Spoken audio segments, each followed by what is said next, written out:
The footage runs for less than 3 minutes. A hidden camera, a hotel suite in London, a man who has just handed over £50,000 in cash, and Sarah Ferguson, Duchess of York, ex-wife of Prince Andrew, fourth in line to the throne's inner circle, sitting across from him and explaining in careful, specific transactional language exactly what access to her ex-husband would cost. That opens up everything you would ever need, she tells the man. A pause. 500,000 to open up Andrew. The date was the 23rd of May, 2010. The man was a reporter from the News of the World. The £50,000 on the table was part of a larger promised payment. The conversation had been recorded without her knowledge. 4 days later, it would be broadcast to the world. What happened next was the institutional event that British royal history had been substantially rehearsing for 20 years. Buckingham Palace issued a statement within hours. It was brief, it was precise. It said that the Duchess of York's actions were unacceptable and that the matter was a private matter for the Duke and Duchess of York. The language was careful. The language was also for anyone who understood how the palace communicated. A declaration. Sarah Ferguson had placed herself in a single filmed conversation beyond the boundary of what the institution would defend. She had been beyond that boundary before. She had been placed there in various institutional increments across the 22 years that had run from her wedding in July 1986 to the morning the News of the World footage aired. The footage was not in any meaningful sense a surprise to those who had been watching her institutional position develop across those years. The footage was the culmination. It was the specific moment at which 22 years of institutional difficulty compressed into 3 minutes of hidden camera footage and confirmed, in the most public way possible, every judgment the palace had been making about her since approximately 1988. What this documentary will examine is how that culmination was produced. Sarah Ferguson arrived at the senior royal family in the summer of 1986 as the most popular royal bride in a generation. The British public loved her. The press loved her. She was funny and unguarded and physically exuberant in ways that the institutional codes of the palace had not in recent memory permitted a senior royal woman to be. She was the antidote to everything that the institution had trained its women to become. She was, in the specific institutional language that royal observers applied to such moments, a breath of fresh air. The palace buried her anyway. If you're enjoying this story so far, don't forget to hit the like button and subscribe. Drop a comment telling me where in the world you're watching from. I love hearing from you. Not immediately. The burial was a process. It was conducted across a decade of small institutional decisions, press briefings, withdrawn protections, and strategic silences. It was conducted by figures whose names have not always been attached to the process in the public record, but whose institutional roles have been substantially documented by those who watched the period at close range. It was conducted with the kind of institutional thoroughness that the palace had developed across its long history for managing figures it had decided were institutional liabilities. By the time the hidden camera footage aired in 2010, the process was 20 years complete. Sarah Ferguson had no palace protection. She had no institutional standing. She had no reliable income. She had been living for years in a financial situation that those close to her described as close to desperate. She had been selling things, products, endorsements, appearances, access. The access sale caught on camera was not, by any account from those who observed her situation, a departure from how she had been operating. It was the sale that got recorded. What the recording revealed, and what this documentary will examine across its 10 parts, is the institutional mechanism by which a woman who arrived at the palace with more public goodwill than almost any senior royal figure of her generation was systematically stripped of every institutional resource the framework could withdraw, until the only asset she had left to sell was proximity to the family that had discarded her. This is not a story about a woman who self-destructed. Self-destruction requires agency. What happened to Sarah Ferguson was substantially more deliberate than that. It began long before the hidden camera. It began, by most accounts from those who watched it closely, before the divorce. It began in the specific institutional machinery that Buckingham Palace had been running, quietly and effectively, since the moment it became clear that the marriage to Andrew was not going to produce the kind of institutional partnership the framework required. The 10 parts that follow will examine the mechanism in the dimensions the available evidence permits. Part 1 begins with the woman herself, the formation that produced her, the family background that shaped her institutional approach, and the specific character features that the palace would, across the years that followed, use both as the justification for her exclusion and as the tools of her own undoing. She described her family in later years as country gentry with a bit of old money. The description was accurate in its broad strokes and misleading in its specific implications. The Ferguson family had aristocratic connections on the paternal side that were real enough. Ronald Ferguson's grandmother had been Lady Marian Louisa Montague Douglas Scott, a first cousin of Princess Alice, Duchess of Gloucester, which placed the family in the outermost rings of the extended royal social network. On her father's side, Sarah was a descendant of King Charles II via 2 of his illegitimate sons. The genealogical threads existed. They were the kind of threads that the British class system preserved carefully, particularly in families whose current economic position required the historical credential to do some institutional work. What the family actually was, in the operational reality of Sarah Ferguson's childhood, was a Hampshire farming family whose social position was organised substantially around horses. Ronald Ferguson had attended Eton and Sandhurst. He had served in the Life Guards, the cavalry regiment of the Household Division. He had retired in 1968 with the honorary rank of Major, the kind of retirement that preserved the title without the salary, and had devoted himself to polo.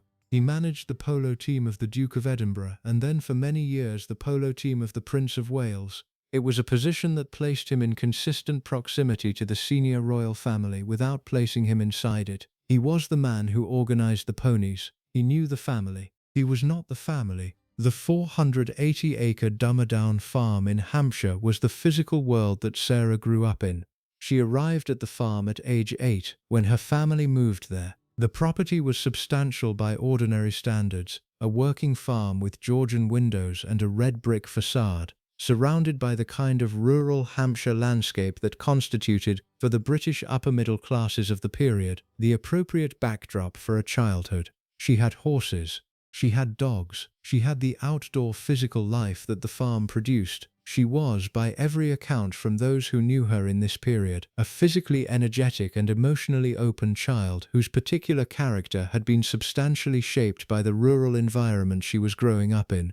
The marriage between Ronald Ferguson and his first wife Susan Wright had been by all external appearances the conventional upper-class English marriage of the period. Susan came from a family with its own modest social position. They had married at St. Margaret's, Westminster, in January 1956. They had 2 daughters, Jane born in 1957 and Sarah born in October 1959. The family had been across the early years of Sarah's childhood the kind of stable Hampshire household that Ronald Ferguson's position had organised. What had also been operating across those years was the deterioration of the marriage that Sarah would describe in later autobiographical accounts as having been the foundational damage of her formation. The marriage broke down beginning around 1972, when Sarah was 12 years old. She later said that she had developed an eating disorder during this period, turning to food for comfort as the family disintegrated around her. The divorce was finalized in 1974.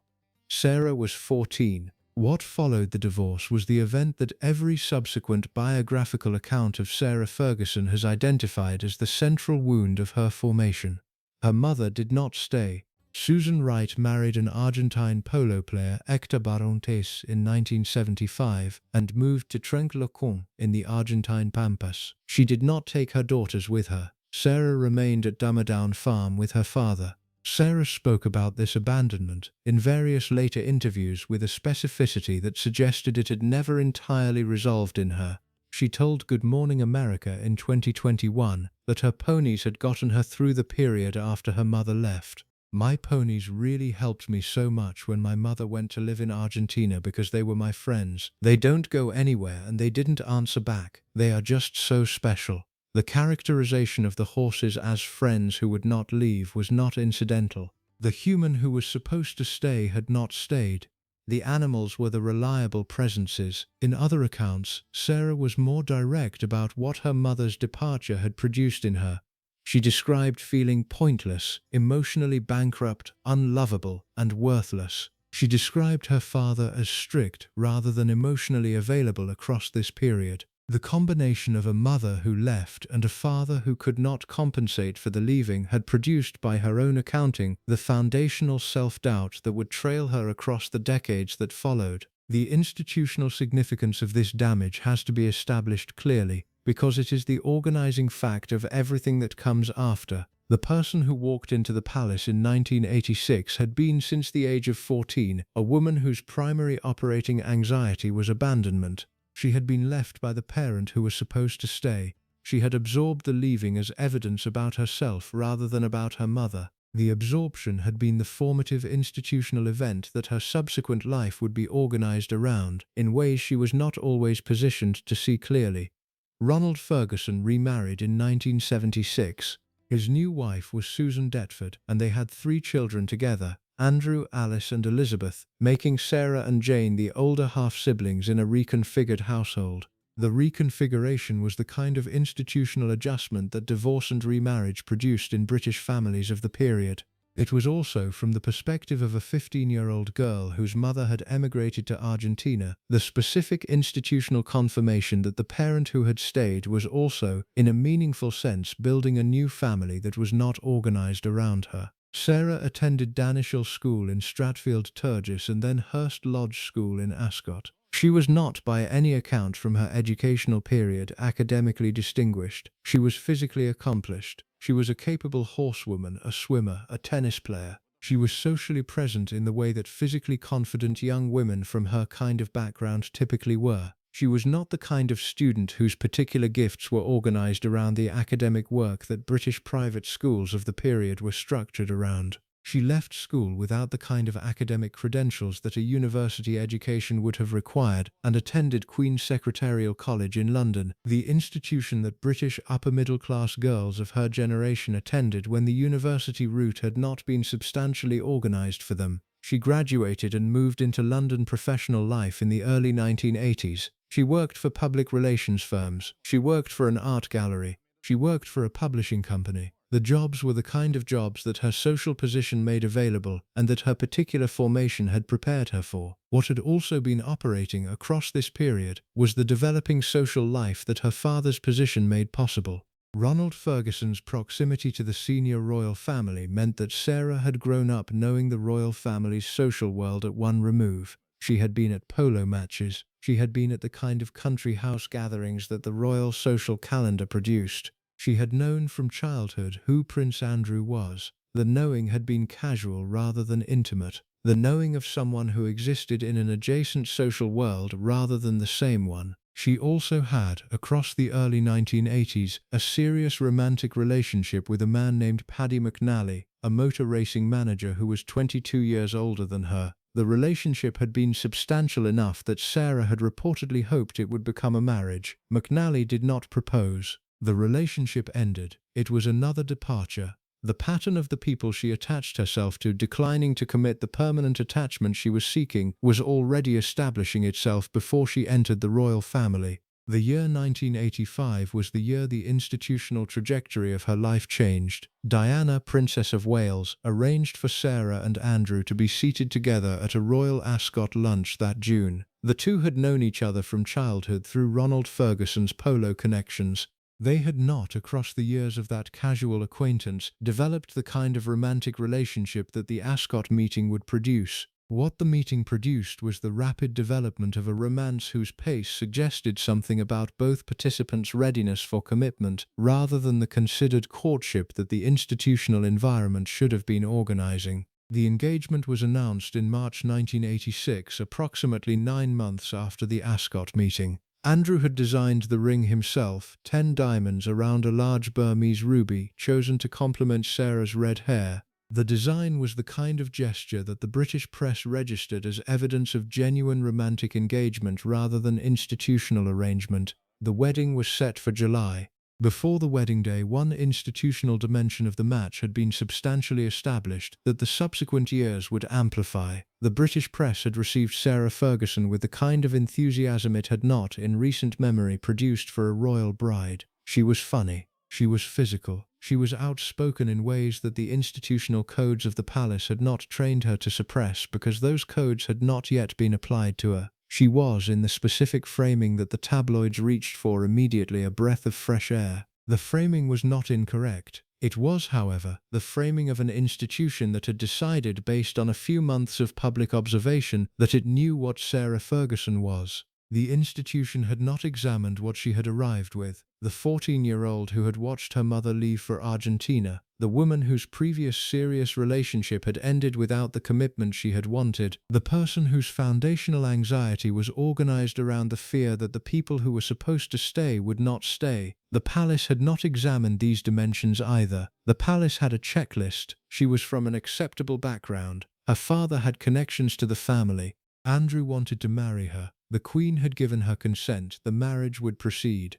What nobody had substantially organized was the question of what happened when an institution that operated through the strategic management of information and the careful suppression of individual character encountered a woman whose entire formation had produced the opposite tendencies: the impulsive disclosure, the emotional availability, the desperate need to be liked that the abandoned 14-year-old had carried forward into adulthood. The wedding took place at Westminster Abbey on the 23rd of July 1986. An estimated 500 million people watched the televised ceremony. Sarah Ferguson became the Duchess of York. The institution received her. What it would do with her across the years that followed is the subject this documentary will examine from part 2 onward. There was, however, one event worth noting before the account moves forward. 2 years after the wedding, in 1988, Ronald Ferguson was discovered by the News of the World to be a regular visitor to the Wigmore Club, a West End establishment described by the paper as a massage parlor whose staff, dressed in starched white medical gowns, allegedly provided sexual services to paying members.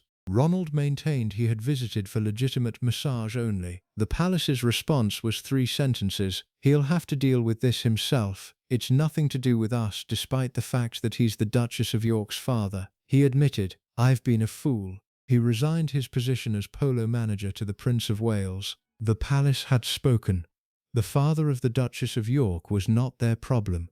The distancing was brief, precise, and total. It was also a rehearsal. The same institutional mechanism, the sudden declaration of non-association, the 3-sentence statement, the withdrawal of connection, would be deployed against Sarah herself in larger and more consequential forms across the decade that followed.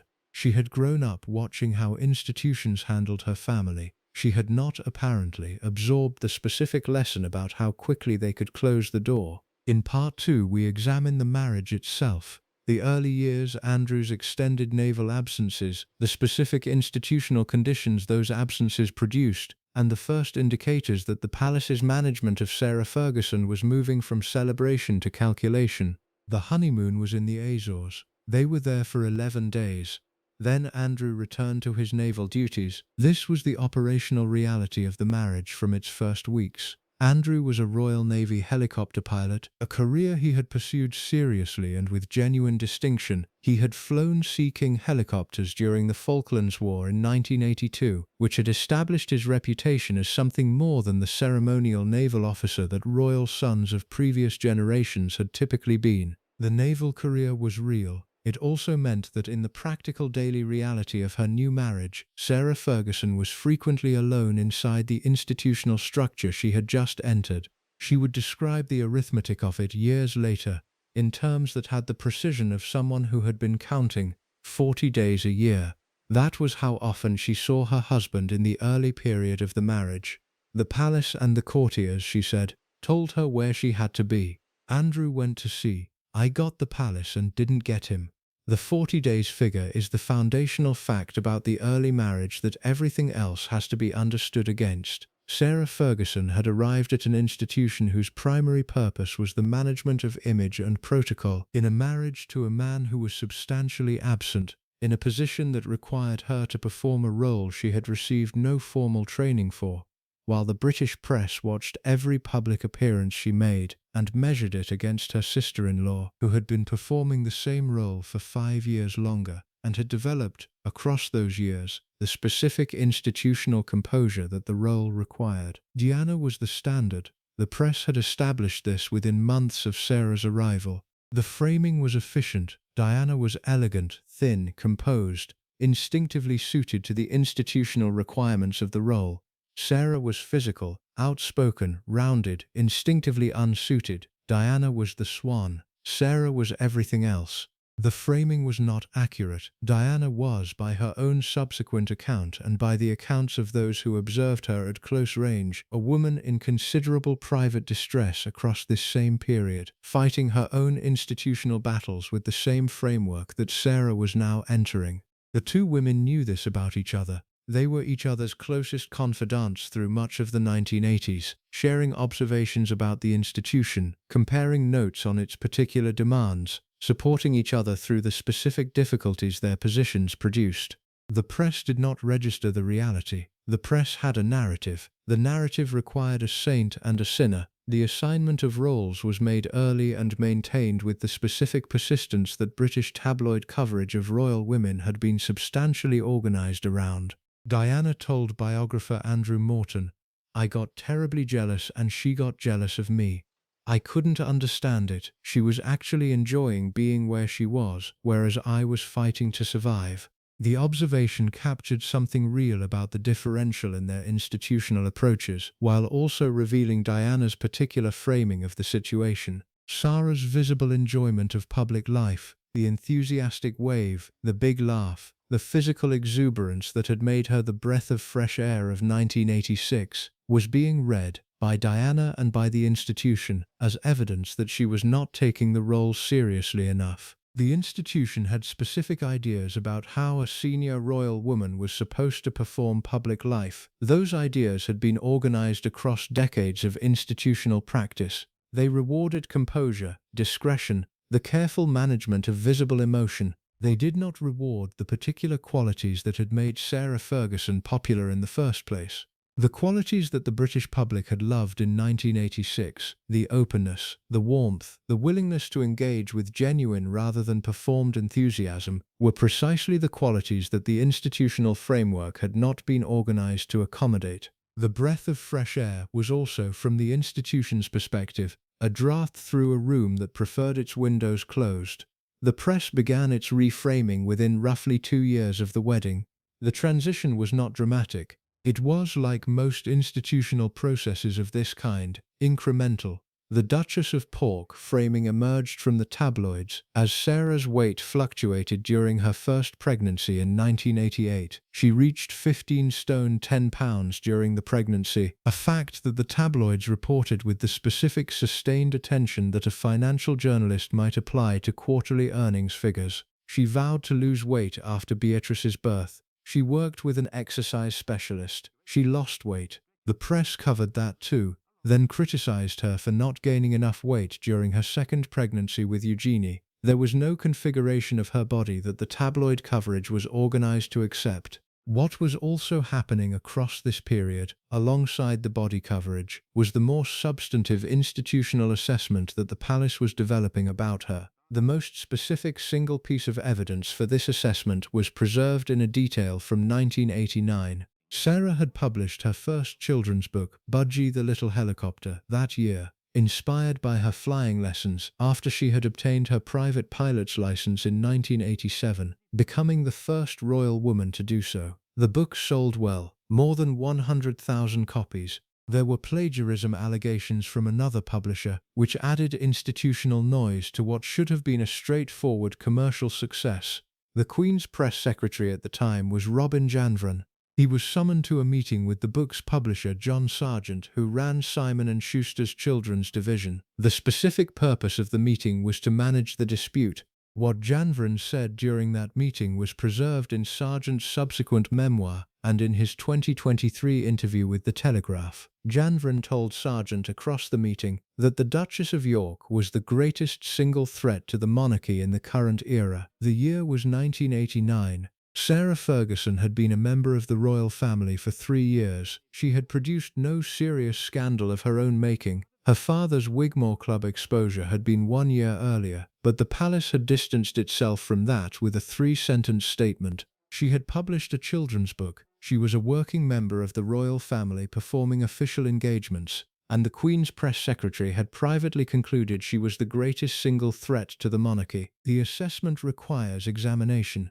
What had Janvrin, and by extension the institutional framework he represented, actually assessed? The available evidence suggests the answer was not any specific act, but rather the specific quality of her character that was becoming visible. She was commercially minded in ways the institution found uncomfortable. She was willing to engage with the public and the press in ways that the framework had not trained her to moderate. She was, in the institutional language that the palace applied to such assessments, unmanageable. Not maliciously, not deliberately. The unmanageability was the product of the same qualities that had made her appealing: the openness, the directness, the refusal to perform the careful institutional restraint that the framework required of its women. The assessment also had a specific institutional consequence. The palace had decided by 1989 that Sarah Ferguson was a problem. The decision was not public. It was not communicated to her directly in any form she could have identified and engaged with. It was the kind of institutional decision that the framework had developed, across its long history, for managing figures it had placed in the category of liability. The decision would operate across the years that followed, through the specific mechanisms of institutional management, the selective press briefings, the withdrawn support, the small daily signals that communicated to those who were paying attention that the relationship between the palace and its Duchess of York was not what the public presentation of that relationship suggested. What Sarah was not, across this period, was someone who was paying close attention to those signals. She had not been trained to read the institutional language. She had arrived at the palace from a background that had given her social confidence and warmth, but had not given her the specific institutional literacy that the framework required its members to develop. She did not have the aristocratic formation that had taught generations of women in similar positions how to interpret the small daily communications of an institution that preferred to signal rather than state. She had been a Hampshire girl who worked in publishing. She had married Andrew. She had not been told that the institution was running a continuous assessment of her institutional fitness. Because the institution did not communicate such assessments directly, it communicated them through the press. The press coverage of 1989 and 1990 was the specific medium through which the institutional assessment was being conducted. The British tabloids did not simply decide independently that Sarah Ferguson was a good target for weight mockery and lifestyle ridicule. The British tabloids in this period had specific relationships with palace sources, courtiers, press secretaries, household staff, who provided information, guidance and framing through the informal channels that the British press and the palace had developed across the decades. The information that reached the tabloids about Sarah Ferguson was not, in any institutional sense that has been documented, being restricted by those channels. The information about Diana during this same period was being substantially managed through the same channels by Diana's own press operation. Sarah did not have Diana's press operation. She did not have the specific institutional sophistication to understand that having one was necessary. She was still, in 1989 and 1990, operating on the assumption that the institution of which she was a member was broadly on her side. The assumption was false. It had been false by the available evidence since approximately 1988. What she had across the early years was Andrew when he was present. The marriage was, by every account from those who observed the couple in the early period, a genuine relationship between two people who were well suited in temperament. They were both physically energetic. They both had the kind of forthright manner that distinguished them from the more carefully composed members of the senior family. They both enjoyed social occasions with a directness that the institutional framework found somewhat excessive. They were, in the small daily dimensions of their relationship when proximity permitted it, a compatible couple. The incompatibility was structural rather than personal. The Royal Navy had Andrew for roughly 325 of the year's 365 days. The institutional structure had been built around Andrew's naval career in ways that no reconfiguration of the marriage could easily address. The 40 days figure was not the consequence of a choice either participant had made. It was the consequence of the position Andrew occupied in the naval hierarchy and the career trajectory that position required. The marriage had been organized around that constraint without substantial examination of what the constraint would actually produce for the person left alone in the palace. What it produced was a woman with a foundational abandonment anxiety. placed in an institution that was already conducting a private assessment of her as a liability, married to a man who was away for most of the year, with no close institutional support and no training in the specific skills the framework required. She had her friendship with Diana, which was genuine and sustaining through much of the late 1980s. She had her children. Beatrice arrived in August 1988, Eugenie in March 1990. She had the public engagements that the role required her to perform. She had the specific social life that her position made available. What she did not have was the institutional guidance that her position required. The framework had not provided it. The framework had assessed her privately as a threat and had then left her to manage the role without the institutional support that the assessment's logic should have required it to provide. If she was a threat because she was unmanageable, the institutional response to that threat was not to manage her better. The institutional response was to maintain the private assessment and wait for the specific events it anticipated. The events would come. They would come partly through the specific vulnerabilities her formation had produced. They would come partly through the specific pressures the marriage's structure imposed. They would come partly through the financial dimension that her position was developing, the jet-set lifestyle, the staff, the maintenance of the public life that the role required, all of which cost substantially more than the allowance the palace had organized for her. The combination of the vulnerabilities, the pressures and the finances would produce, across the early 1990s, the specific events that the palace had been privately anticipating. In Part 3 we examine the specific events of 1992, the year that broke the marriage publicly and launched the institutional process by which Sarah Ferguson would be systematically removed from the framework that had received her 6 years earlier. The January separation announcement, the August photographs with John Bryan, the specific chain of events that the palace managed across that year, what the management revealed about the institutional decision that had been made about her, and the specific terms of the divorce settlement that would leave her 4 years later without the institutional resources that her position should have provided. The separation was announced in March 1992. The statement from Buckingham Palace was 14 words. In view of the media speculation, the palace has confirmed that the Duke and Duchess of York have agreed to separate. The 14 words were followed by a clarification that the arrangement was informal rather than a legal separation, that both would continue to carry out public engagements, and that the 2 children would be raised by both parents. The statement was brief. It was intended to be brief. The brevity was the institutional signal that the palace had decided this was manageable. What the palace had not calculated was that 1992 had more surprises prepared. The year was already producing the kind of institutional damage that the senior royal family had not experienced at that pace since the abdication crisis of 1936. Princess Anne had separated from Captain Mark Phillips. Andrew Morton's book about Diana, the one organized around her recorded conversations, the existence of which the palace did not yet know, was being prepared for publication. The institution was absorbing hits from multiple directions simultaneously. Sarah Ferguson's separation was one item in an accumulation that the Queen would, by the end of the year, describe publicly as her annus horribilis. In the months immediately following the separation announcement, Sarah did something that the institutional framework had not anticipated and could not easily manage. She left. She traveled. She took the children on a 36-day tour of Thailand and Indonesia, then to Argentina, then to Paris. John Bryan was with her on these travels. Bryan was an American businessman from Texas, 31 years old, whom Sarah had been introduced to in the mid-1980s and had retained in some capacity that combined financial advising with personal companionship for several years. The arrangement had not been secret from everyone who mattered. It had been conducted in the particular semi-public way that such arrangements sometimes were in the social world Sarah inhabited. The specific moment at which the arrangement became a public catastrophe was the morning of August 20, 1992.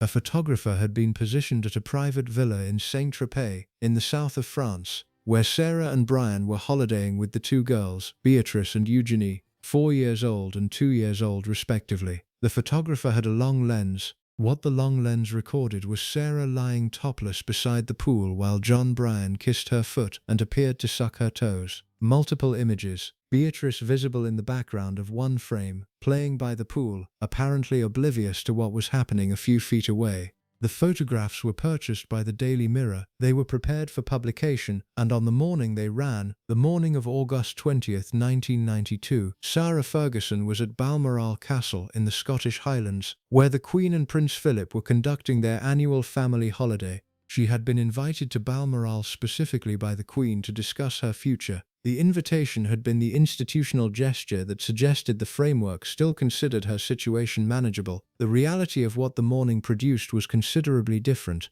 Philip was in the breakfast room when the papers arrived. He picked up the Daily Mirror, looked at the photographs, placed the paper in front of Sarah, and left without saying a word. The silence was not neutral.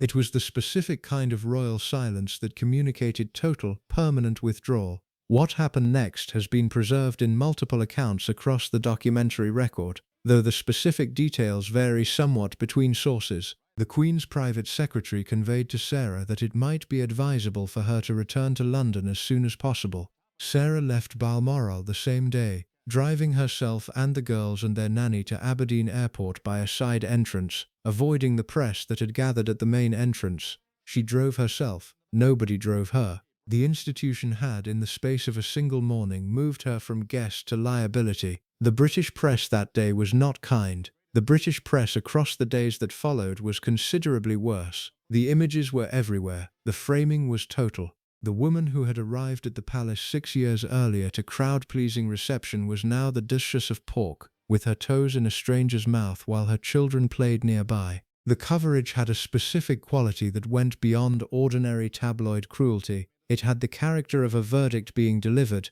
The British public had been told across 4 years of tabloid coverage that Sarah Ferguson was extravagant, undisciplined, commercially vulgar, too loud, too physical, insufficiently regal. The photographs were the institutional confirmation that the framing had been correct all along. What requires examination here is the specific dimension of how those photographs came to exist. The villa in Saint-Tropez was private. The photographer with the long lens had specific knowledge of where Sarah and Brian would be and when.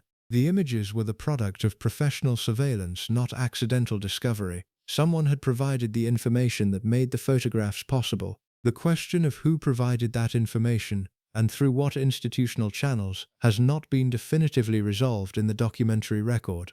What is established is that the photographs were not accidental. The specific institutional consequence of the August photographs was the formal withdrawal of palace support that the framework had been privately preparing since approximately 1988. Buckingham Palace announced, in the immediate aftermath of the publication, that the Duchess of York would no longer carry out public engagements on behalf of the Queen. The Queen would not be taking responsibility for her former daughter-in-law's debts. The HRH status that had been conferred on Sarah on her wedding day would be removed. The removal of the HRH was formalized through letters patent issued by the Queen on August 21, 1996, the day after the divorce was finalized, which declared that former wives of British princes were not entitled to the style of Her Royal Highness. The letters patent applied to both Sarah and Diana simultaneously. It was a coordinated institutional act that removed both women from the framework's inner circle through a single legal instrument. The coordination was not accidental. The institution managed its exits with precision. The divorce itself was finalized on May 30, 1996, 4 years after the separation. Across those 4 years, Sarah had been in a position that had no institutional precedent, separated but not divorced, stripped of public duties but still technically a member of the family, without the HRH but still the Duchess of York, without the institutional support but still expected to maintain the institutional presentation. She had been in a state of suspended institutional limbo that the framework had not designed to be comfortable.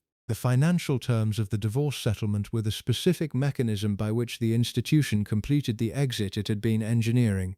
The settlement included £350,000 in cash, £500,000 from the Queen specifically for the purchase of a house for Sarah and the children, money that Sarah would later make the interesting decision not to spend on a house, preferring to rent. A monthly allowance from Andrew based on his naval salary, which would total an estimated £500,000 across the following 14 years. The total package across all components came to something between £2 million and £3.35 million depending on which sources one accepted. and how one categorized the advance on her autobiography. The first book deal, Sarah My Story, brought in £2.2 million from the publisher. The contrast with Diana's settlement is the specific financial dimension that requires attention. Diana received £17 million. The differential was £34 million versus approximately £3 million in round figures. The differential was not incidental. It reflected the institutional assessment of the two women's relative value to the framework. Diana was the mother of the future king, and her silence was worth substantially more than Sarah's. Diana's settlement came with a watertight confidentiality agreement. Sarah's did not.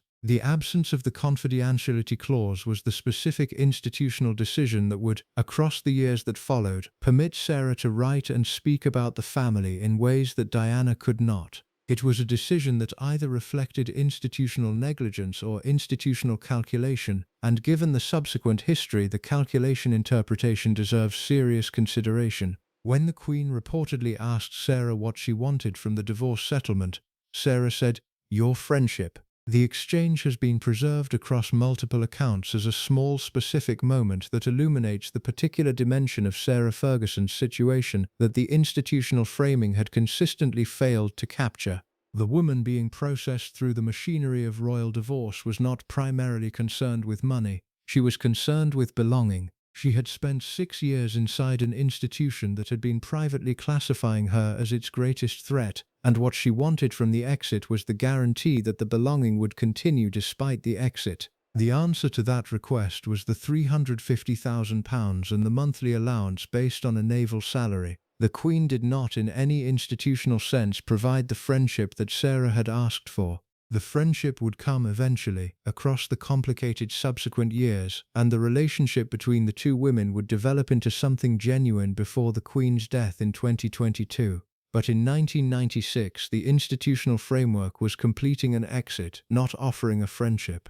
Sarah did not fully understand that. She had been asking for something the institution was not organized to give her. What the settlement left her with was the specific financial position that the subsequent years would reveal to be substantially inadequate. The £350,000 in cash, the monthly allowance, no ongoing institutional income, no access to the institutional infrastructure, the staff, the offices, the organizational support that her public position still required her to maintain. She was the Duchess of York, without HRH, without public duties, without institutional funding, maintaining a lifestyle whose fixed costs had been established across 6 years of senior royal life, and whose ongoing expenses the settlement was not organized to cover. The arithmetic of this position would produce across the decade that followed the specific financial desperation that the 2010 hidden camera footage would capture. The path from the 1996 settlement to the hotel suite with the £50,000 on the table was not random. It was the specific consequence of an institution that had concluded she was its greatest threat, stripped her of every institutional resource it could remove, handed her a sum of money substantially inadequate to the position she was left holding, and then watched her improvise for survival across the years that followed. The improvisation would be substantial. It would be creative. It would be in the specific ways that the palace had always feared: public. She would sell her story, her endorsements, her access to commercial partnerships, her public persona. She would sell to American audiences who were willing to pay for what British institutions had discarded. She would develop, across the 4 years between divorce and the turn of the century, the specific commercial identity that the palace had spent a decade trying to suppress. The commercial duchess, the celebrity royal, the woman whose royal connection was the product she was selling because the royal connection was the only product the settlement had left her. Philip never forgave her. The documentary record is unambiguous on this specific point. He made his position clear at Balmoral the morning the photographs ran. He maintained it across the subsequent years without modification. When Sarah was invited back to Balmoral in 2013, 21 years after her exile, Philip ensured he was not present. He delayed his arrival until after she had left. He did not, in any available account from anyone who observed the subsequent years, indicate that his assessment of August 1992 had changed. What the 1992 photographs had done, in institutional terms, was provide the specific public event that justified the private assessment the framework had been maintaining since 1988. The framework had decided she was unmanageable. The framework had been waiting for the specific event that would make the decision public. The photographs were that event. What the photographs had also done was take a woman whose particular vulnerabilities were organized around abandonment and loneliness and rejection, and deliver to her in the space of a single morning the most public abandonment that the British institutional landscape was capable of producing. She drove herself to Aberdeen Airport. She put her daughters and their nanny in the car. She found the side entrance. She left without being seen. It was the specific institutional moment that the previous 6 years had been building toward. The palace had kept the door open long enough for the photographs to confirm the judgment it had already made. Now the door could be closed. It closed with the precision and completeness that the institution had been practicing since the day it decided in 1988 that she was its greatest single threat. In Part 4 we examine what Sarah Ferguson did next. The American years, the Weight Watchers endorsements, the Oprah appearances, the commercial reinvention that the settlement's inadequacy made necessary. The specific strategy she developed for staying visible when visibility was the only currency she had left. The palace's continued management of her public profile from a distance.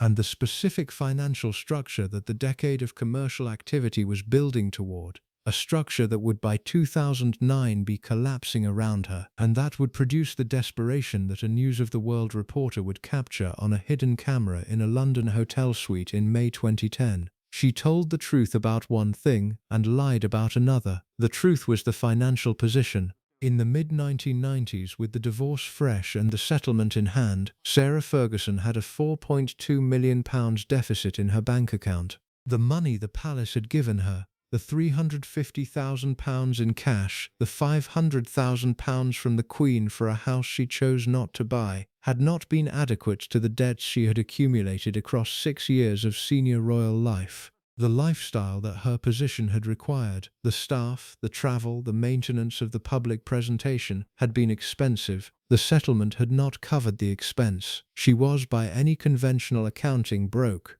The lie was the number she gave publicly when asked about the settlement. She told interviewers for years that she had received £15,000 a year from the divorce. The figure was so low that it invited sympathy and explained in immediate terms why she was doing what she was doing. The actual figure was substantially higher. Senior palace officials eventually told the Sunday Telegraph that the real settlement had included £350,000 in cash, £500,000 from the Queen, and a monthly allowance estimated to have totaled £500,000 across the following 14 years. The differential between £15,000 a year and the actual settlement was not a small rounding error. It was a narrative decision, the choice to present herself as the woman the institution had left with nothing, rather than the woman the institution had left with approximately £3 million, who had nonetheless found herself in serious debt. Both pictures were true in their way. She had received the money, she had also spent it.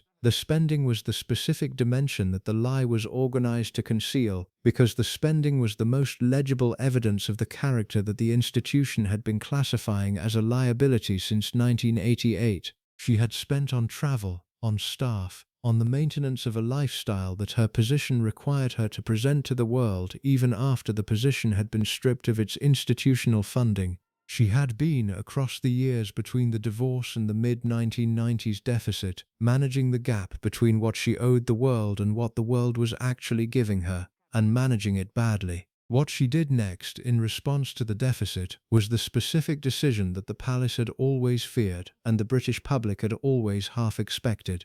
She went to America.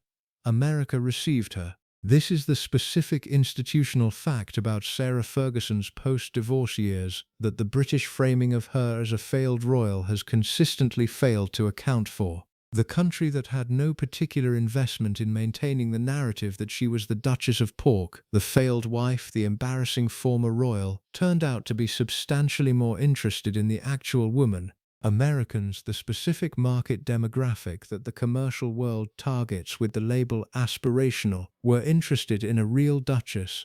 A British duchess with red hair and a direct manner who was willing to appear on their television shows and endorse their products and show up at their shopping centers and talk honestly about her weight. The Weight Watchers deal arrived in January 1997, 6 months after the divorce was finalized. She signed an 11-year endorsement contract. The money was substantial. Some accounts placed the initial deal at approximately $1 million per year. The product was simple. Sarah Ferguson, the former Duchess of York, had struggled with her weight. The tabloids had been writing about her weight for a decade. Weight Watchers was selling the program that had helped her lose weight. The connection was direct. The commercial logic was clear. The palace predictably found it mortifying. The Queen's reaction to the Weight Watchers campaign was described by those close to the situation as one of the most sustained periods of institutional disapproval that Sarah's commercial activities had produced. The monarchy, in the framework's institutional logic, was not a brand. Its members were not endorsers. The connection between a former Duchess of York and a commercial weight loss program was the specific category of institutional embarrassment that the palace had spent a decade trying to prevent Sarah from producing. She was now producing it at scale, with American television advertising budgets behind it, and there was nothing the institution could formally do to stop her because it had negotiated the divorce without a confidentiality clause. The confidentiality clause point is worth dwelling on. Diana's divorce settlement, the £17 million, the watertight agreement, had been organized precisely to prevent Diana from doing what Sarah was now doing. Diana could not, under the terms of her settlement, engage in the kind of commercial activity that Sarah was building. The institution had spent substantially more money on Diana's exit specifically to maintain control of what Diana could do after the exit. With Sarah, the institution had spent substantially less and retained substantially less control. Whether this was negligence or deliberate is a question the documentary record cannot definitively resolve. What is established is the outcome. Sarah Ferguson spent the decade after her divorce building a commercial identity in America that the palace had no mechanism to restrain. The commercial identity had specific components.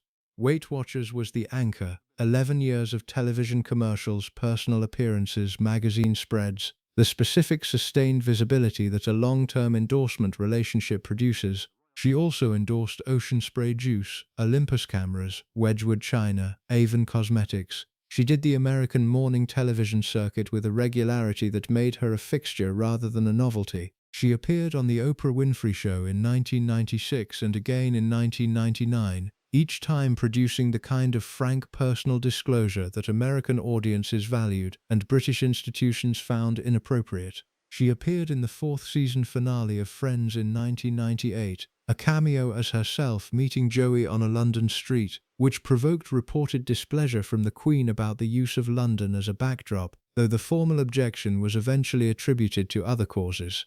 She also wrote. The children's books continued. The Budgie series had established her as a commercial children's author, and she built on it across the decade.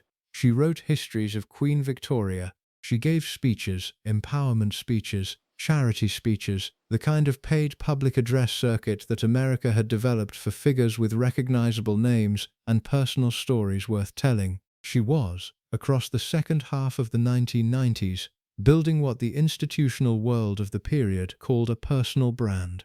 The term was new then, the practice was ancient. Sarah Ferguson was selling the one thing she had that the market was reliably willing to pay for: her proximity, her story, and the specific social credential of having once been called Your Royal Highness. The palace watched. The palace expressed its displeasure through the channels it had available: the selective press briefings, the institutional silences, the small daily signals that communicated its ongoing assessment of her commercial activities. The palace did not, because it could not, stop her. The exit had been structured in a way that left her free to sell what she had. She was selling it. What was also operating, across the American years, was the specific dynamic that the palace had perhaps not fully anticipated. The commercial success was real, but it was also structurally unstable. It depended on the specific market conditions of the late 1990s, the American appetite for British royalty, the particular moment in the Weight Watchers brand history when a former duchess was the right kind of ambassador, the specific cultural window in which Sarah Ferguson's story was commercially compelling in America. Those conditions were not permanent, they would shift. The decade of commercial activity was producing income, but it was also producing expenses, the travel, the staff, the maintenance of the commercial operation itself, and it was not producing the kind of stable financial foundation that the income's volume suggested. By 2006, Sarah had returned her focus to London. She founded Hartmore LLC, a lifestyle company registered in the United States, intended to support what she described as her career in publishing, media, and public speaking. The company had the ambition of consolidating the various commercial threads she had been running across the previous decade into a single institutional vehicle. The company also had the specific structural problems that her previous business activities had demonstrated: the optimistic revenue projections, the high fixed costs, the gap between the commercial identity she was projecting and the financial discipline the business required. Hartmore collapsed in 2009. The collapse left her with debts of £630,000. Simultaneously, she was in dispute with 3 separate firms over unpaid bills. In September 2009, she was summoned to court in the United Kingdom for unpaid bills.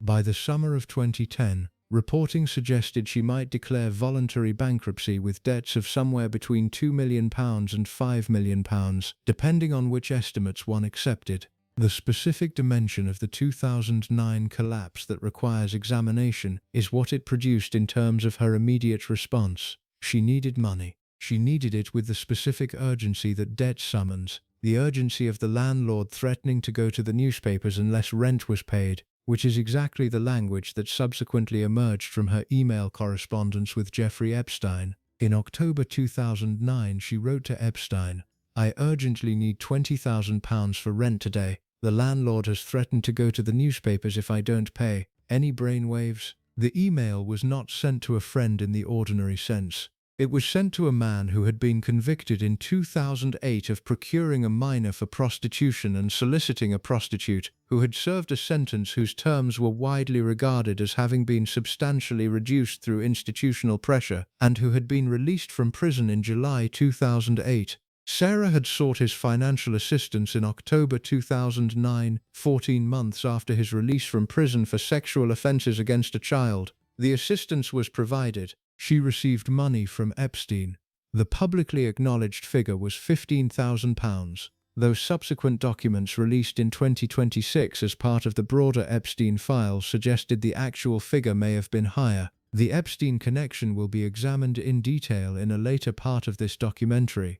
What requires attention here is the specific trajectory that produced it. Sarah Ferguson had not arrived at the decision to ask a convicted sex offender for money because she was reckless or amoral or indifferent to what he was. She had arrived at it because she was desperate, genuinely, specifically, materially desperate, and because the specific structure of her post-divorce existence had left her, after a decade of substantial commercial activity in America, without the institutional resources to cover her rent. The palace had observed this trajectory. The Queen was reportedly concerned, around 2009 and 2010, that Sarah might become the first member of the royal family, or former member, to be formally declared bankrupt. The institutional embarrassment of a former Duchess of York in bankruptcy court was the specific outcome that focused palace attention on her financial situation in a way that the previous years of commercial activity had not. The concern was not expressed as assistance. The concern was expressed as the institutional observation that the situation was potentially embarrassing.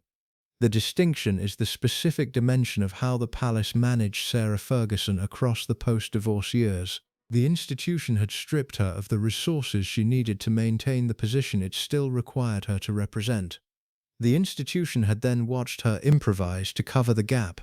When the improvisation failed, the institution's primary concern was the reputational implication for itself, not the practical situation of the woman whose position it had created. What she said to Oprah after the 2010 scandal is the specific quote that captures the institutional reality of those years most accurately. Oprah asked her how it was possible that the former Duchess of York could not access £40,000 without resorting to a hidden camera sting. Sarah said, "Absolutely not, because I am divorced from the royal family and I would never dream of doing that." The answer compressed in a single sentence the entire structure of her post-divorce position. She had the title, she had the connection, she had the proximity that the connection implied. She did not have the access to the actual resources that the connection suggested she should have. She was performing the role of a duchess without the institutional funding that the role required, because the institution had decided in 1992 that she was its greatest single threat and had structured the exit accordingly. The 4-year earnings spree of the 1990s had produced real money. The 11-year Weight Watchers relationship had produced real money. The books, the speeches, the endorsements had produced real money, and by 2009 she owed more than she had. The arithmetic of this outcome was not accidental. It was the specific consequence of an institutional position that required constant expensive maintenance.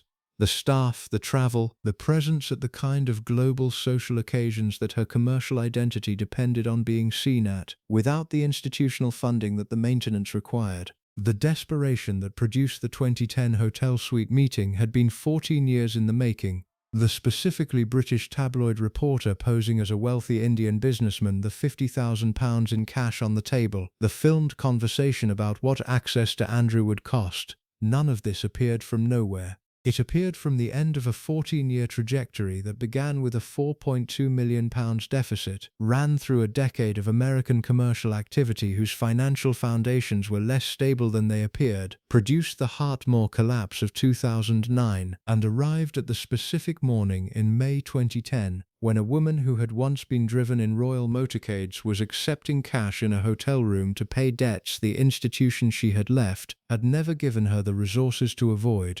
She described herself, in the Oprah interview that followed, as having been in the gutter at the moment the footage was recorded. The description was accurate. What the description did not capture was how the gutter had been constructed, who had dug it, across what years, and with what institutional precision. In Part 5 we examine the specific events of May 2010 in detail, the reporter, the setup, the footage, the palace response, and the specific 24 hours that followed publication. Then we move to the years after the scandal, the public apologies, the Oprah appearances, the slow institutional rehabilitation, and the specific question of whether the rehabilitation was genuine, or was the palace managing yet another aspect of the situation from a careful distance. The meeting took place on the 18th of May 2010.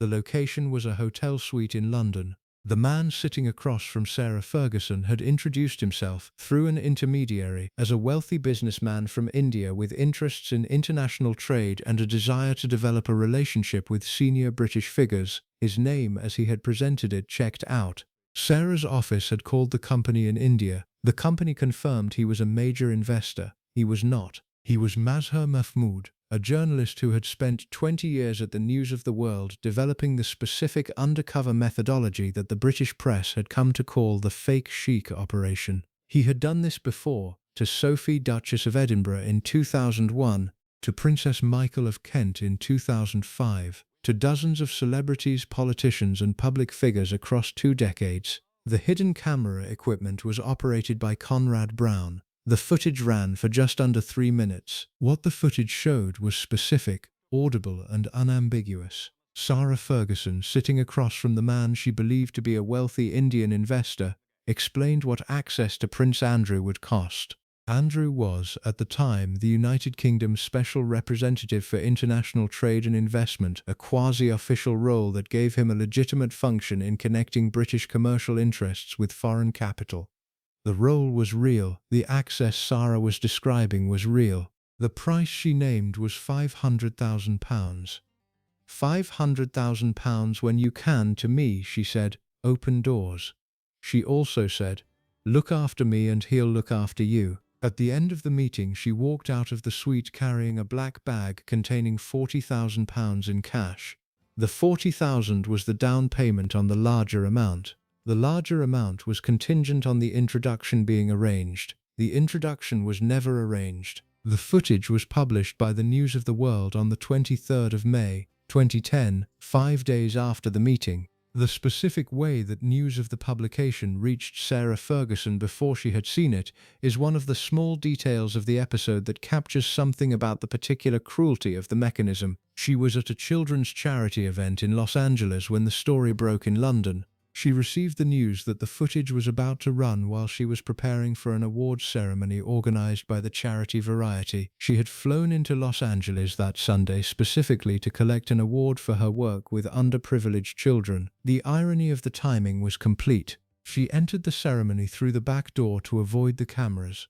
She accepted the award. She made a passing reference from the stage to having had a heavy day. Then her office issued a statement confirming the authenticity of the footage. The statement read, "I very deeply regret the situation and the embarrassment caused. It is true that my financial situation is under stress. However, that is no excuse for a serious lapse in judgment, and I am very sorry that this has happened. I can confirm that the Duke of York was not aware or involved in any of the discussions that occurred. I am sincerely sorry for my actions." The statement was the correct institutional response. It confirmed the footage, acknowledged the financial context, protected Andrew, and apologized. It was the minimum the situation required. It was also in the specific terms of what it revealed, the most honest public statement Sarah Ferguson had made about her financial position in years. The financial situation was under stress. The stress had produced the meeting. The meeting had been recorded. The recording had confirmed every institutional assessment the palace had been making about her since 1988. Buckingham Palace's response came within hours of the News of the World publication. It was characteristically brief. The palace confirmed that Andrew had been unaware of the meeting and had played no role in any discussions about selling access. His office stated that he had categorically denied any knowledge. His trade role had been conducted with complete and absolute propriety and integrity. The language was careful. The language was the institutional distancing mechanism in standard deployment, confirming Andrew's separation from the event while leaving Sarah to manage the consequences alone. The Queen's private response was described by those close to the situation as one of fury. The specific characterization that emerged from royal observers was that the Queen considered the incident an utter betrayal, not simply an embarrassment, but a fundamental violation of the institutional compact that the divorce settlement had implicitly established. The palace had given Sarah money. The palace had given Sarah the Duchess title. The palace had given Sarah a certain residual proximity to the family. In return, the implicit expectation had been that she would not actively monetize that proximity in ways that dragged the family name into tabloid scandal. The footage was, from the palace's perspective, the specific breach of that expectation that could not be managed or contained. The breach's most visible institutional consequence came 11 months later. On the 29th of April 2011, Prince William married Catherine Middleton at Westminster Abbey. The ceremony was attended by approximately 1,900 guests. Andrew attended, Princess Beatrice attended, Princess Eugenie attended. Sarah Ferguson was not invited. The non-invitation was the specific institutional punishment that the palace had available. It was also, in the particular emotional geography of Sarah Ferguson's life, the most precise instrument of pain the institution could have deployed. The last bride who had walked up that aisle at Westminster Abbey had been Sarah herself, 25 years earlier, on the day the institution had received her with the most public warmth it would ever produce for her. The wedding of William and Kate was the event that confirmed, formally and publicly, that the institution had closed the door she had walked through in July 1986. She was not a member of the family. She was not invited to the family's biggest occasion of the decade. She went to Thailand. She described the trip to Oprah in the interview that followed. "I was not invited, and I chose to go and be in Thailand in a place called Camellia, and the jungle embraced me." The framing was characteristic. The positive reframe, the active choice narrative, the specific rhetorical move of presenting an absence as a decision rather than an exclusion.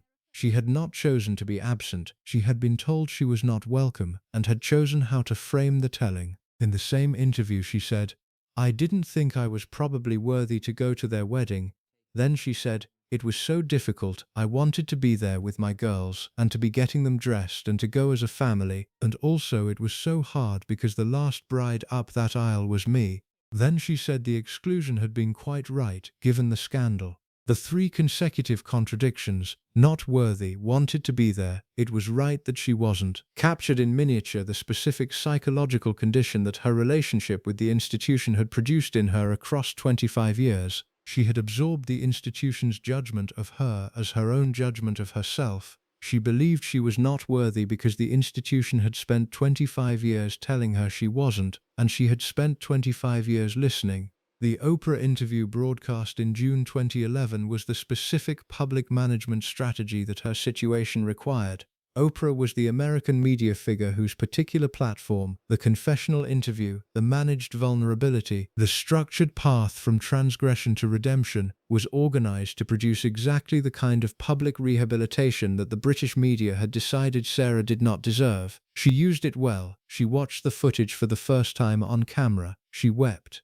She described herself as having been in the gutter. She accepted responsibility without qualification. She protected Andrew throughout. The performance was genuine in its distress and strategic in its structure, and the combination was effective with the American audience Oprah commanded. The British audience was less interested in rehabilitation. The British press had its verdict and had been delivering it since 1988. The footage confirmed the verdict. The wedding non-invitation confirmed the verdict. The Oprah interview was the American version of events which the British press absorbed with the specific skepticism it reserved for Sarah Ferguson's self-presentations. What had also been operating, across the months between the footage and the Oprah interview, was the specific question of what had happened with the £40,000 in the black bag. Sarah had said in the immediate aftermath that she had intended to use the initial payment to help a friend who urgently needed $38,000. When Oprah pressed her on why she had taken more than that amount, the $40,000 represented roughly double the stated original purpose. Sarah said that she had been out of control with desperation and that her own financial problems had caused her to take more than she initially intended. The admission was the specific moment in the interview that produced the clearest picture of the actual mechanism. She had gone into the meeting with one number in mind and had asked for more because she needed more. She had been drunk by her own account, or at least had been drinking before the meeting. She had been desperate. The desperation had produced the additional ask. The additional ask had been recorded. The recording had been published. The publication had confirmed 22 years of institutional assessment in 3 minutes of grainy, hidden camera footage. The specific detail she offered about the meeting's first encounter is worth preserving. She had met Mahmoud for the first time on May 13, 5 days before the filmed meeting. She had asked him to sign a confidentiality agreement before she would discuss anything substantive. He had not signed it. She had met him again on May 18 despite the unsigned agreement. She later described this, the decision to proceed without the signed agreement, despite her own instincts telling her not to, as the specific moment of institutional failure. "This is the key to how out of control I was," she said, "because I instantly knew." She had known. She had proceeded anyway. The specific psychology of this decision, the awareness that something was wrong, combined with the inability to act on the awareness, was the operational signature of the abandonment anxiety that had organized her formation. She had needed the money. She had needed the connection. The need had overwhelmed the instinct. The instinct had been correct. The lawsuit against News Group newspapers, announced in 2016, was the specific legal response she eventually mounted. She sought £25 million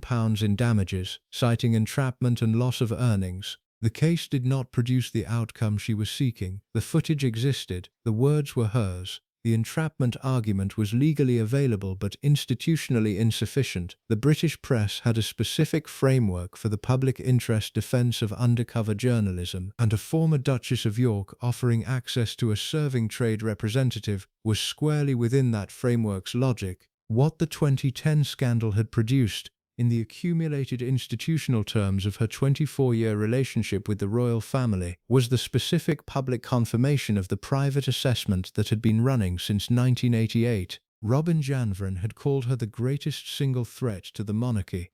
The footage was the specific evidence that the assessment had been prescient. The institution had been right about her from the beginning, or rather, the institution had made a judgment about her from the beginning and had then spent 22 years constructing the conditions that confirmed the judgment. She had been desperate. The desperation had been produced by a financial structure that the institution had created. The footage had been produced by the desperation. The institution had then used the footage to justify the exclusion that completed the process it had begun in 1992. In Part 6, we examined the years between the 2010 scandal and the slow, partial rehabilitation that followed. The Harry and Meghan wedding invitation, the Balmoral visits, the Queen's apparent personal warmth towards Sarah in the final years of her reign, and the specific question of what the rehabilitation represented. Was it genuine reconciliation? Was it the institution managing another phase of the situation? And what did it cost Sarah to perform the specific kind of sustained public contrition that the rehabilitation required? The process began slowly and was never described as a process. That was the specific institutional character of how the palace managed the years after 2010, the gradual reintroduction of Sarah Ferguson into the visible periphery of royal life, conducted without announcement, without acknowledgement that a deliberate decision had been made, without any formal statement that the institution had shifted its position on the woman it had been managing as a liability for 22 years. What the institution had by 2011 was a specific problem it had not entirely anticipated. Sarah Ferguson was not going away. She was living at Royal Lodge in Windsor, the house Andrew had moved into in 2004, less than a mile from the Queen at Windsor Castle. She was the mother of Andrew's daughters, who were by 2011 fully adult women with their own positions in the royal family's extended network. She was the person who organized large portions of Andrew's daily domestic life despite their divorce. She was, in the operational reality of the family's daily existence, present in ways that the formal institutional distancing had been unable to remove. The Queen had always, by every account from those who observed the relationship at close range, maintained a personal warmth towards Sarah that the institutional management of her had consistently been required to override. The Queen liked her. This was documented across multiple sources with enough consistency to treat as established. A friend of the Queen had told her biographer Ben Pimlett that the Queen appreciated the way Sarah used to sit with her legs apart, making jokes. The Queen had, in the early years of the marriage, occasionally dined alone with Sarah when Andrew was away. The warmth was genuine and had been genuine from the beginning. What the institution had required, across the various crises, was that the warmth be subordinated to the institutional judgment of what Sarah's public behavior required the palace to do. Philip's position had been the counterweight. Philip had never forgiven the august 1992 photographs. The specific mechanism of his ongoing objection was documented across the years in ways that were both consistent and precise. He would not share a residence with her. He had not spoken to her in any substantive way since that morning at Balmoral. When he placed the newspaper in front of her and left the room, he arranged his arrivals at Balmoral specifically to ensure he would not be there when she was. The institution had been navigating for 20 years the specific requirement to honor Philip's position while managing the Queen's warmer assessment and the practical reality of Sarah's continued presence in the family's domestic life. Philip died on the 9th of April, 2021. He was 99 years old. His death removed the specific institutional obstacle that had been the most consistent mechanism by which the formal distance between Sarah and the royal family had been maintained. A royal author, Angela Levin, told GB News in 2021, "I think a lot of it is since Prince Philip passed away, who couldn't bear her and didn't allow her to come to Sandringham in 20-something years. So when he died, the Queen started getting much more friendly with her. She always liked her because she made her laugh and she's so bubbly and alive." The observation was accurate, but it described a trajectory that had been developing incrementally for several years before Philip's death. The first Balmoral invitation had come in August 2013, 21 years after the photographs, 3 years after the cash for access footage. Sarah had arrived at Balmoral with Andrew and their daughters as guests of the Queen. The conditions of the invitation had been managed with the precision the institution applied to such matters. She was welcome. She was expected to leave before Philip arrived. The arrangement was not publicly described as a rehabilitation. When a journalist asked Sarah in September 2013 about the possibility of remarrying Andrew, she said, "He's still my handsome prince. He'll always be my handsome prince." The statement was the specific kind of public warmth toward the institution that the rehabilitation, such as it was, required from her. She performed it reliably. She had been performing it for 20 years. By 2015, the rehabilitation had reached a specific institutional milestone. Sarah appeared publicly alongside the Queen at the Royal Ascot. The appearance was photographed. The photographs were distributed. The institution had decided, through the specific mechanism of allowing the photographs to be taken and published without objection, that the public dimension of Sarah's renewed proximity was now acceptable. The Ascot appearance was the institutional signal that the assessment had shifted, not dramatically, not formally, but in the specific calibrated way that palace management communicated such shifts. The Harry and Meghan wedding in May 2018 was the next milestone. Sarah was invited. She had not been invited to William's 2011 wedding, had not been invited to Edward's 1999 wedding, had not been invited to various other royal weddings across the previous 2 decades. Harry had made the decision personally. According to sources who spoke to various publications at the time, Harry had included her because of his closeness to Beatrice and Eugenie, whose mother he wanted present. The palace had not pushed back. The non-pushback was the institutional confirmation that the shift signalled at the 2015 Ascot appearance had been maintained. Sarah arrived at St. George's Chapel in a chic navy suit. The crowd cheered when they saw her. She told Good Morning Britain afterward, "I wanted to cry. It was extraordinary, and I looked around like, are they doing that for me?" Then someone shouted Fergie. The response was genuine. The crowd's warmth was the specific public dimension of a relationship between Sarah Ferguson and the British public that the palace's institutional management had never entirely succeeded in destroying. The public had watched the cruelty of the press coverage across decades and had developed a specific sympathy for the woman who kept returning, who kept apologizing, who kept surviving. The cheers at Harry's wedding were the public expression of that sympathy. She was not invited to the evening reception at Frogmore House. Harry had managed the daytime invitation. Charles had managed the evening. The differential was the institutional precision in operation. The rehabilitation had limits that were being maintained carefully by different figures with different assessments of where the limits should be. The specific dimension of the rehabilitation that requires examination is the question of what it was actually rehabilitating. The institution had spent 22 years stripping Sarah Ferguson of institutional resources, managing her public perception through selective press briefings, maintaining the private assessment that she was its greatest single threat, and constructing the conditions that had produced the financial desperation of 2010. The rehabilitation did not address any of these dimensions. It did not restore the HRH. It did not provide institutional funding. It did not acknowledge that any of the institutional management had been conducted at her expense. It restored visibility. It restored the specific social permission to be seen alongside the family at public occasions.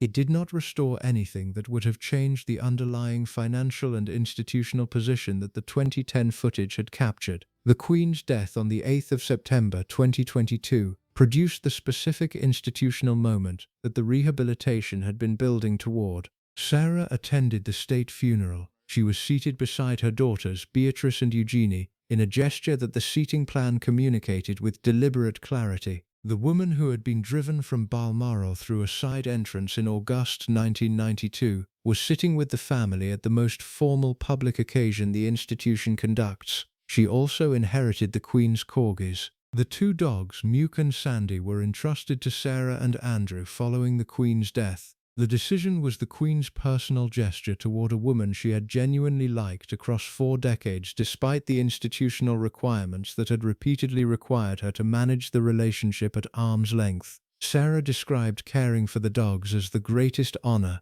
She said in a 2025 speech that every morning the dogs came into her room and barked, and she was sure it's her talking to me. The remark reportedly made William furious.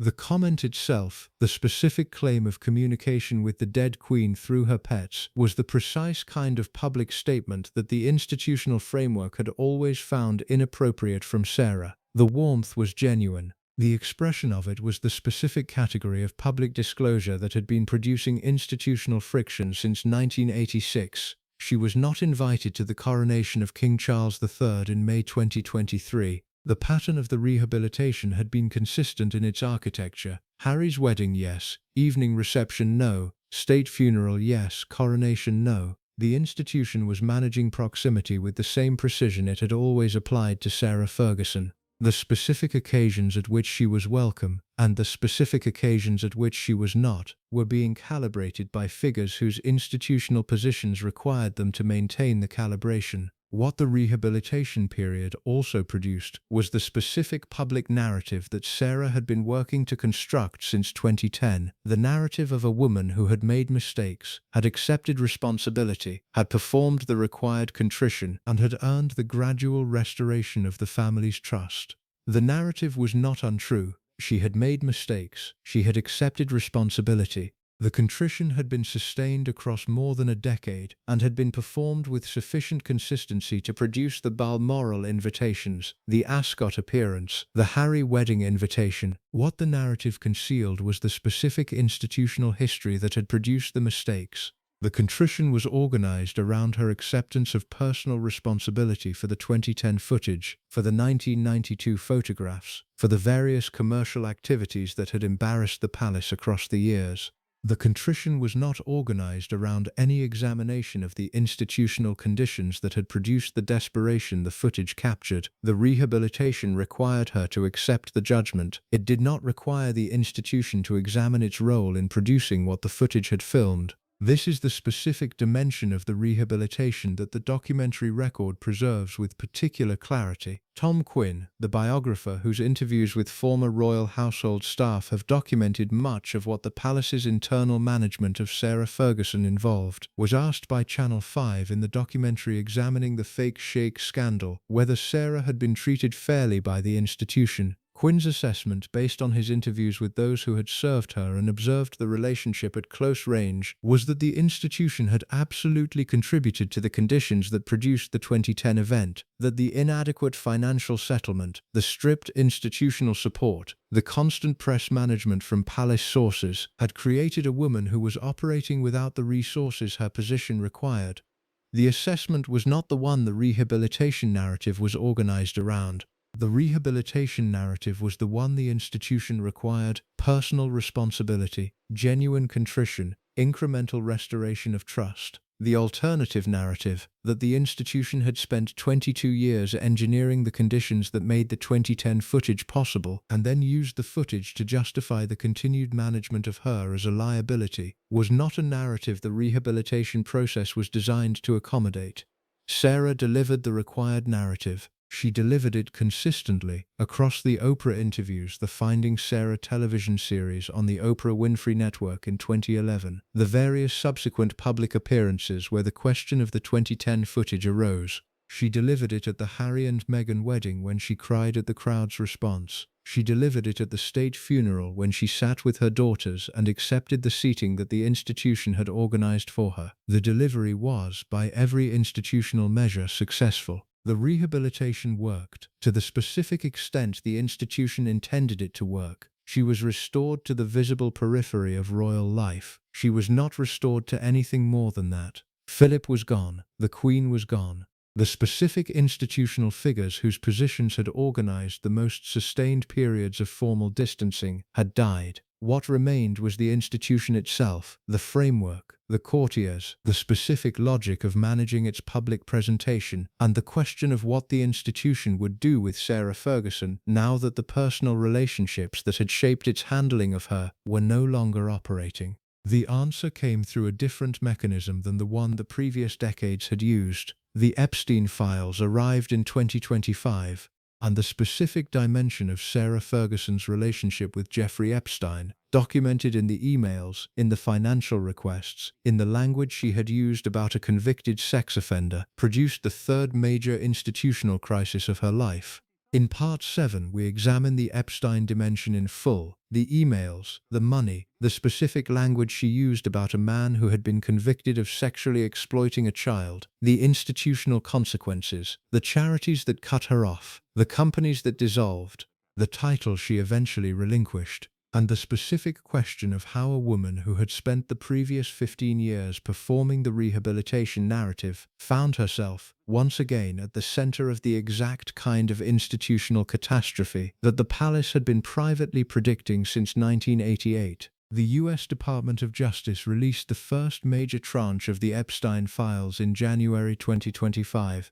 The release ran to more than 3 million pages of documents, emails, financial records, travel logs, correspondence, the accumulated paper trail of a man whose particular criminality had been conducted across decades with the specific confidence of someone who believed the institutional connections he had cultivated would protect him indefinitely. The documents were not organized with the reader's convenience in mind. They arrived as a mass, and the specific items that concerned Sarah Ferguson emerged from them across the weeks and months that followed. As journalists and researchers worked through the volume, what emerged was not what she had described.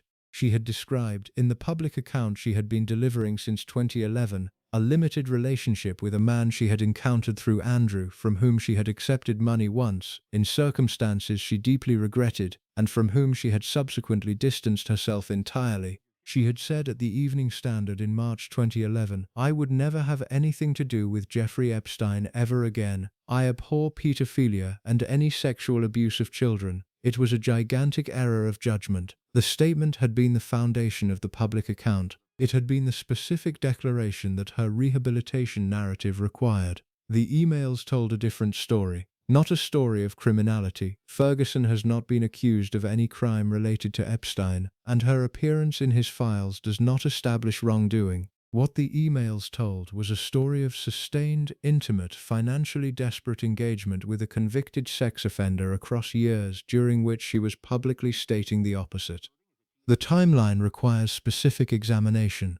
Epstein had been convicted in 2008 and sentenced to 18 months in a Florida jail for soliciting a minor for prostitution and soliciting prostitution. He served 13 months. He was released in July 2009 to a period of house arrest. Within days of his release, Sarah Ferguson made contact. According to emails that Epstein subsequently wrote to his lawyer Paul Tweed in April 2011, Sarah took apartments in New York. She was the first to celebrate my release with her 2 daughters in tow. She visited me with a policeman sitting at my front desk. The policeman at the front desk was a detail that placed her visit in the specific context of Epstein's house arrest conditions. She had visited a man who had been convicted of sex crimes involving a minor within days of his release from prison for those crimes, and had brought her daughters, Beatrice, 20 years old, and Eugenie, 19, with her. Sources close to Ferguson told People magazine that Beatrice and Eugenie had never met Epstein. Another source told The Telegraph that neither Ferguson nor her daughters remembered visiting him after his release. The denial was issued against Epstein's own written account to his lawyer, produced in 2011 while the events were recent enough to be remembered. The documentary record cannot definitively resolve which account is accurate. What is established is that Epstein wrote the account to his own lawyer. The specific institutional incentive to fabricate a visit that had not occurred would require explanation that the documentary record does not provide. In April 2009, while Epstein still had months remaining on his jail sentence, Sarah had already made contact. She wrote to him asking whether she could stop by for a cup of tea during a layover in Palm Beach where his estate was located. The specific geography of the request placed her in deliberate proximity to a man who was at that moment serving a sentence for sex crimes against a minor. The cup of tea framing was the specific social register in which she communicated. Casual, affectionate, the register of someone maintaining an ongoing relationship rather than conducting a transaction. In the months that followed, across 2009 and into 2010, the email correspondence documented in the files reveals the specific texture of what the relationship actually was.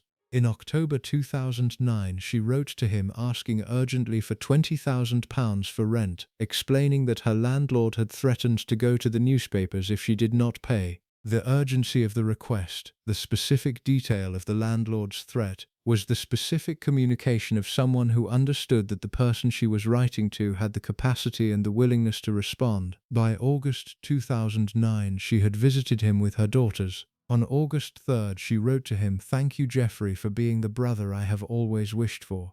She was writing to a man who had been convicted of procuring a child for prostitution. She was writing to him as the brother she had always wished for. The escalation across 2010 was documented with a specificity that the emails preserved.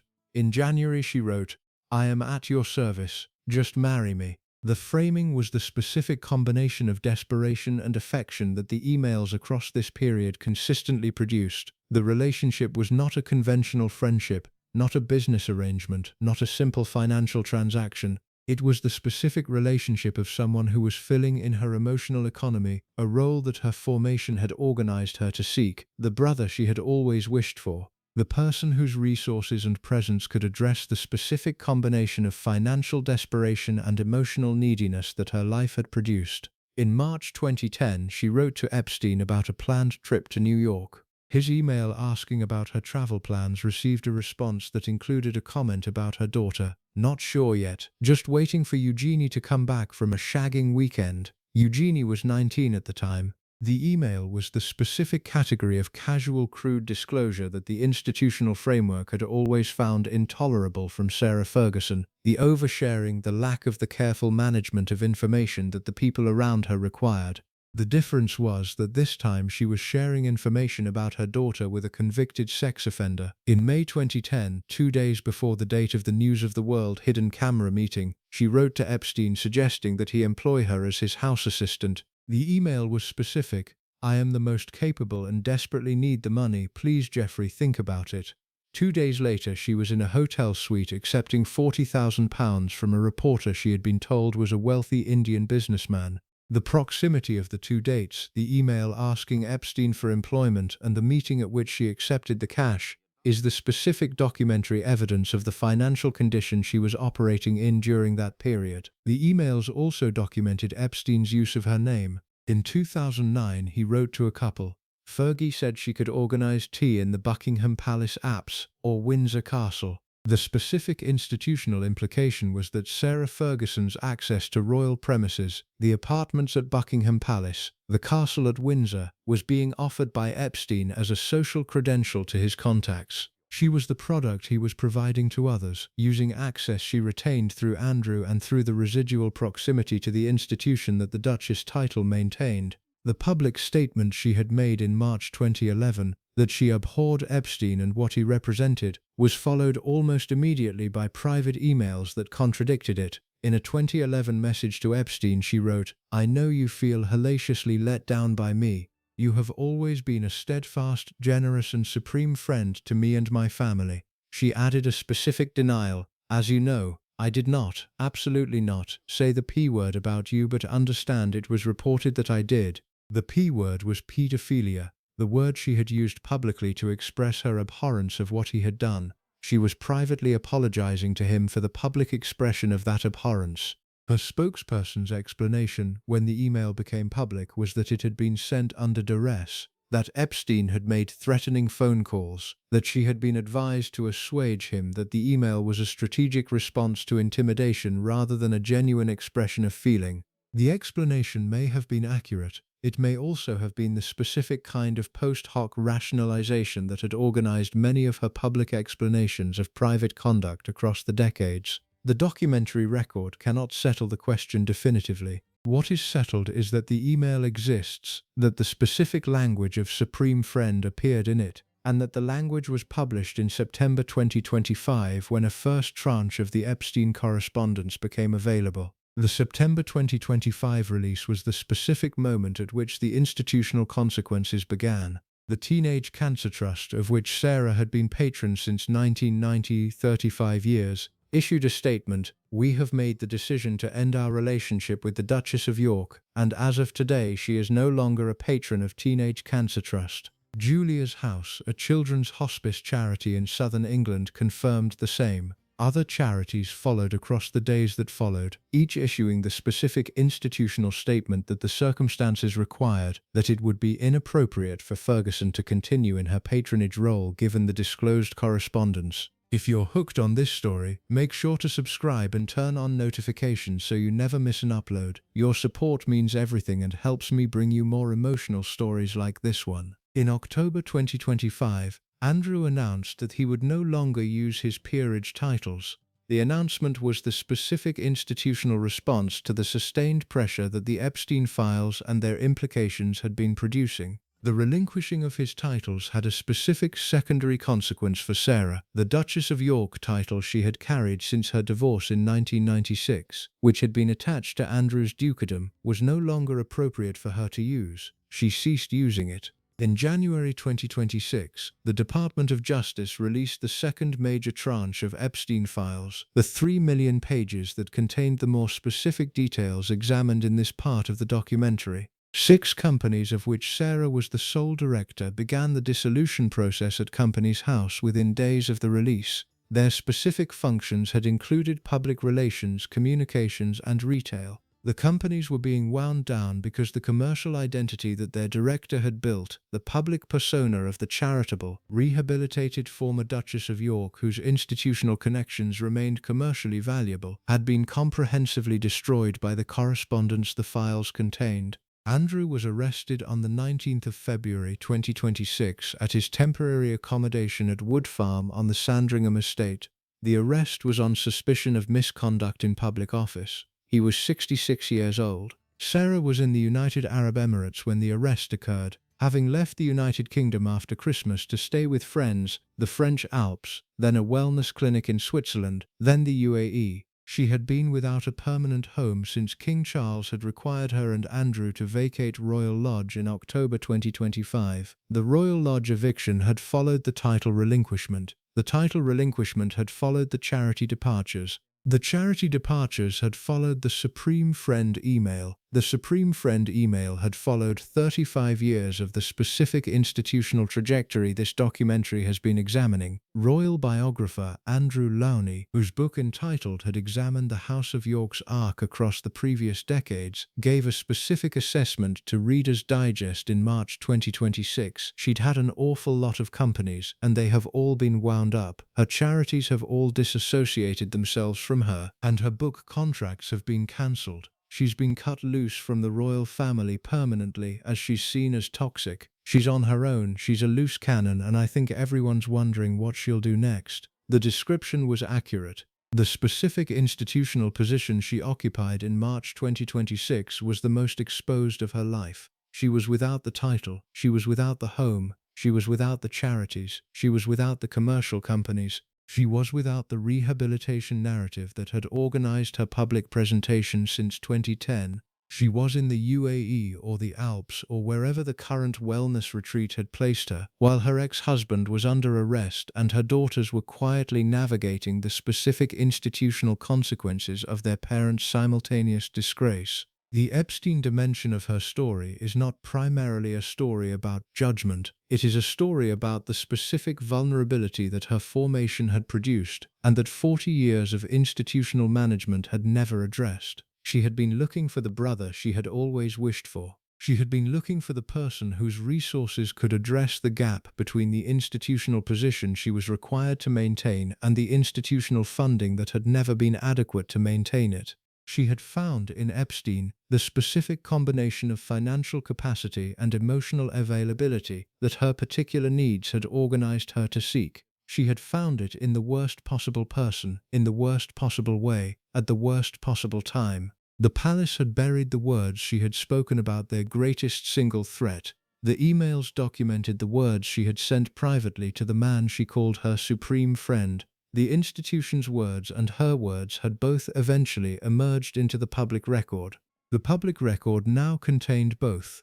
In Part 8 we examine where she is now, the current position, the daughter's navigation of the fallout, the specific question of whether any further institutional rehabilitation is possible, and the closing meditation on what 40 years of the specific institutional machinery this documentary has been examining actually produced. She was last photographed in a small Austrian village on the 16th of April 2026, a single image published by The Sun. She was 66 years old, walking in a place where nobody was supposed to be looking. The photograph captured something that 3 million pages of Department of Justice documents and 40 years of British tabloid coverage had, across their respective ways, also been documenting.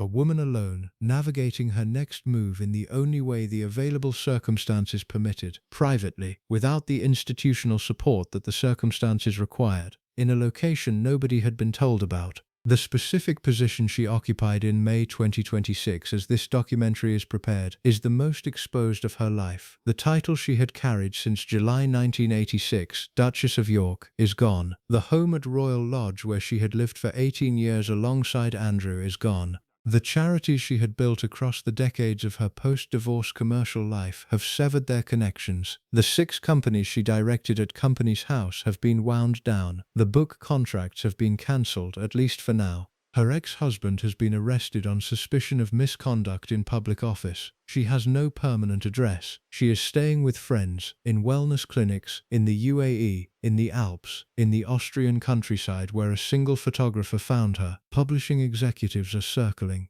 The specific calculation being made in publishing houses in London, New York and Sydney is a simple one. Spare generated an estimated $20 million in advances for Prince Harry. Sarah Ferguson has been inside the House of Windsor since 1986. She was Diana's closest confidante through much of the 1980s and early 1990s. She has personal letters from Diana, according to sources who have spoken to various outlets. She knows what Charles said. She knows what Philip said. She knows what was done to Andrew. She knows what was done to her. The specific commercial proposition is that she knows where all the bodies are buried, and the bodies are worth substantially more than anything she has been able to sell up to this point. Palace sources have told reporters that she has ruled out a tell-all. Palace sources also told reporters in 1988 that the Wigmore Club story had nothing to do with them. Palace sources told reporters in 1992 that the toe-sucking photographs were a private matter. Palace sources told reporters in 2010 that Andrew had no knowledge of the hotel suite meeting. The reliability of Palace sources on matters concerning Sarah Ferguson has been, across the 40 years of this documentary's examination, somewhat variable. What is established is that she has held what are described as exploratory talks with publishers, that she is reportedly comparing any potential offer to what Harry received, that a Palace source told one outlet the king is aware the last thing the institution needs is another spare, that another source told a different outlet the institution may consider quietly funding her in exchange for silence, the same arrangement that has kept Andrew financially sustained across the years since his withdrawal from royal duties in 2019. The specific institutional threat that Sarah Ferguson poses in May 2026 is the threat the palace has been managing since Robin Janvrin called her the greatest single threat to the monarchy in 1989. The threat has changed in character across the years. In 1989 it was the unmanageability of her commercial instincts. In 1992 it was the photographs. In 2010 it was the footage. In 2025 it was the emails. In 2026, it is the memoir that has not yet been written but that everyone in the institution is behaving as though it has already been delivered to a publisher. The specific reason the threat has persisted across 37 years is the specific reason this documentary has been examining from its beginning. The institution created the threat. It did not create it deliberately. The institution is not a coordinated conspiracy with a single controlling mind, and the specific individuals who made the decisions that produced the outcomes this documentary has examined were operating with their own institutional pressures and institutional logics that constrained the decisions available to them. But the cumulative effect of the decisions was to take a woman whose particular vulnerabilities were organized around abandonment and financial insecurity, place her in an institution whose resources were never adequate to the position it required her to maintain, strip her of those resources at the first available institutional justification, and then watch across 30 years as the financial desperation the stripping had produced drove her toward increasingly desperate measures. The 1988 assessment was correct in its prediction and wrong in its analysis. She was the greatest single threat to the monarchy. She was the greatest single threat because the institution had spent the previous 2 years deciding she was a threat and conducting itself accordingly, which had produced the specific conditions that confirmed the assessment. The logic was circular, and the institution never examined the circularity. What Janvrin could not have known in 1989 was the specific trajectory the threat would take across the subsequent 37 years. He could not have known about the £40,000 in the hotel suite, or the emails to Epstein or the Austrian village photograph. He could not have known that the woman he was assessing as an institutional liability over a children's book about a helicopter would still be generating assessments of her institutional threat level nearly 4 decades later, in circumstances that would have struck the 1989 Palace as almost incomprehensibly dramatic. He also could not have known, or perhaps could not have allowed himself to know, the specific dimension of what the assessment was producing in the person being assessed. Sarah Ferguson knew from some point in the late 1980s that the institution had decided she was a problem. She did not know it in the precise terms this documentary has been able to reconstruct from the available evidence. She knew it through the specific texture of how she was treated, the press briefings that shaped coverage of her weight, the formal distancing after the photographs, the settlement terms that left her without adequate resources, the wedding non-invitation, the conditional Balmoral invitations with the specific requirement that she leave before Philip arrived. What this knowledge produced in her was not the strategic response that a person with better institutional preparation might have developed. It produced the specific psychological condition of someone whose foundational anxiety had been confirmed.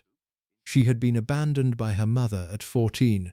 She had been left by the institution she had married into at 32. The abandonment anxiety that her formation had organized had been the most consistent predictor of her subsequent behavior. The desperate oversharing with Epstein, the need for the financial relationship that the brother I have always wished for framing expressed, the hotel suite meeting that had been organized around the specific combination of desperation and the need to belong that had organized her since the day her mother got on a plane to Argentina. The daughters are the specific dimension of the current situation that the institutional machinery has not fully resolved. Beatrice and Eugenie are royal by birth. Their positions have not been formally altered by what has happened to their parents. They attended Christmas at Sandringham in 2025, though this is reportedly something William was not comfortable with. They have subsequently been uninvited from Royal Ascot. The specific institutional management of their positions, the calibration of which occasions they are welcome at and which they are not, the specific social signals that communicate the family's assessment of their proximity, is the same institutional management that was applied to their mother across the previous 4 decades, now being applied to the generation below.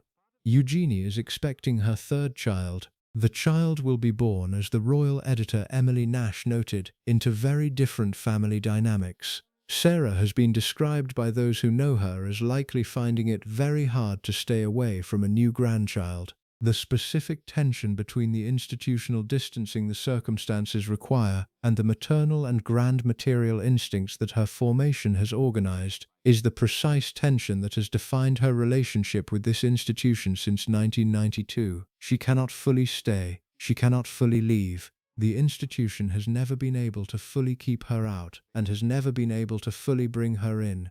The Duchess of Windsor provides one historical template for what happens to women who are processed through this particular institutional machinery. Wallis Simpson was stripped of her title, denied the HRH, maintained in a kind of institutional suspended animation for decades, kept close enough to be managed and far enough away to be safely ignored. She died in Paris in 1986, the year Sarah Ferguson married into the family that had produced her exile. The template is instructive but imperfect. Wallis Simpson had committed the specific institutional offence of marrying a king who then abdicated. Sarah Ferguson's offences were different in kind, though not entirely different in character. The commercial oversharing, the boundary violations, the specific ways in which both women failed to perform the institutional discipline the framework required of its women. Both were assessed as threats. Both were managed through the same institutional mechanisms. Both ended up maintaining a complicated, never fully resolved proximity to the family that had discarded them. The difference is the historical moment. Wallis Simpson existed before the information environment that 3 million Department of Justice documents and the specific technological infrastructure for their distribution had created. She could be managed through the institutional silences that the pre-digital era permitted.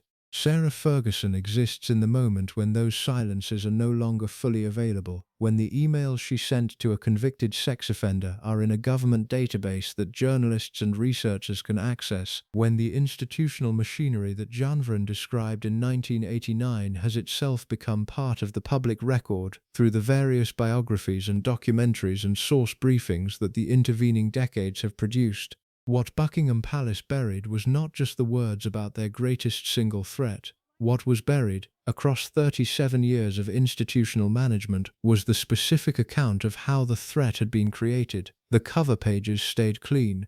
The newspaper coverage focused on Sarah's weight and Sarah's spending and Sarah's toes and Sarah's hotel suite conversation and Sarah's emails to Jeffrey Epstein. The institutional decisions that had produced the financial conditions, the stripped support, the inadequate settlement, the conditional rehabilitation, the circular logic of the threat being confirmed by the conditions the threat assessment had created, these did not make the front pages. They make this documentary. She is in Austria. She is in the UAE. She is staying with friends. She is at wellness clinics that cost £16,000 a night, which requires some examination of what is funding them. She has no permanent home, she has no title, she has no charities. She has the same thing she has always had: the story, the connection, the proximity to the institution that spent 4 decades trying to manage her at arm's length while being constitutionally incapable of removing her entirely. The publishers are waiting, the institution is watching.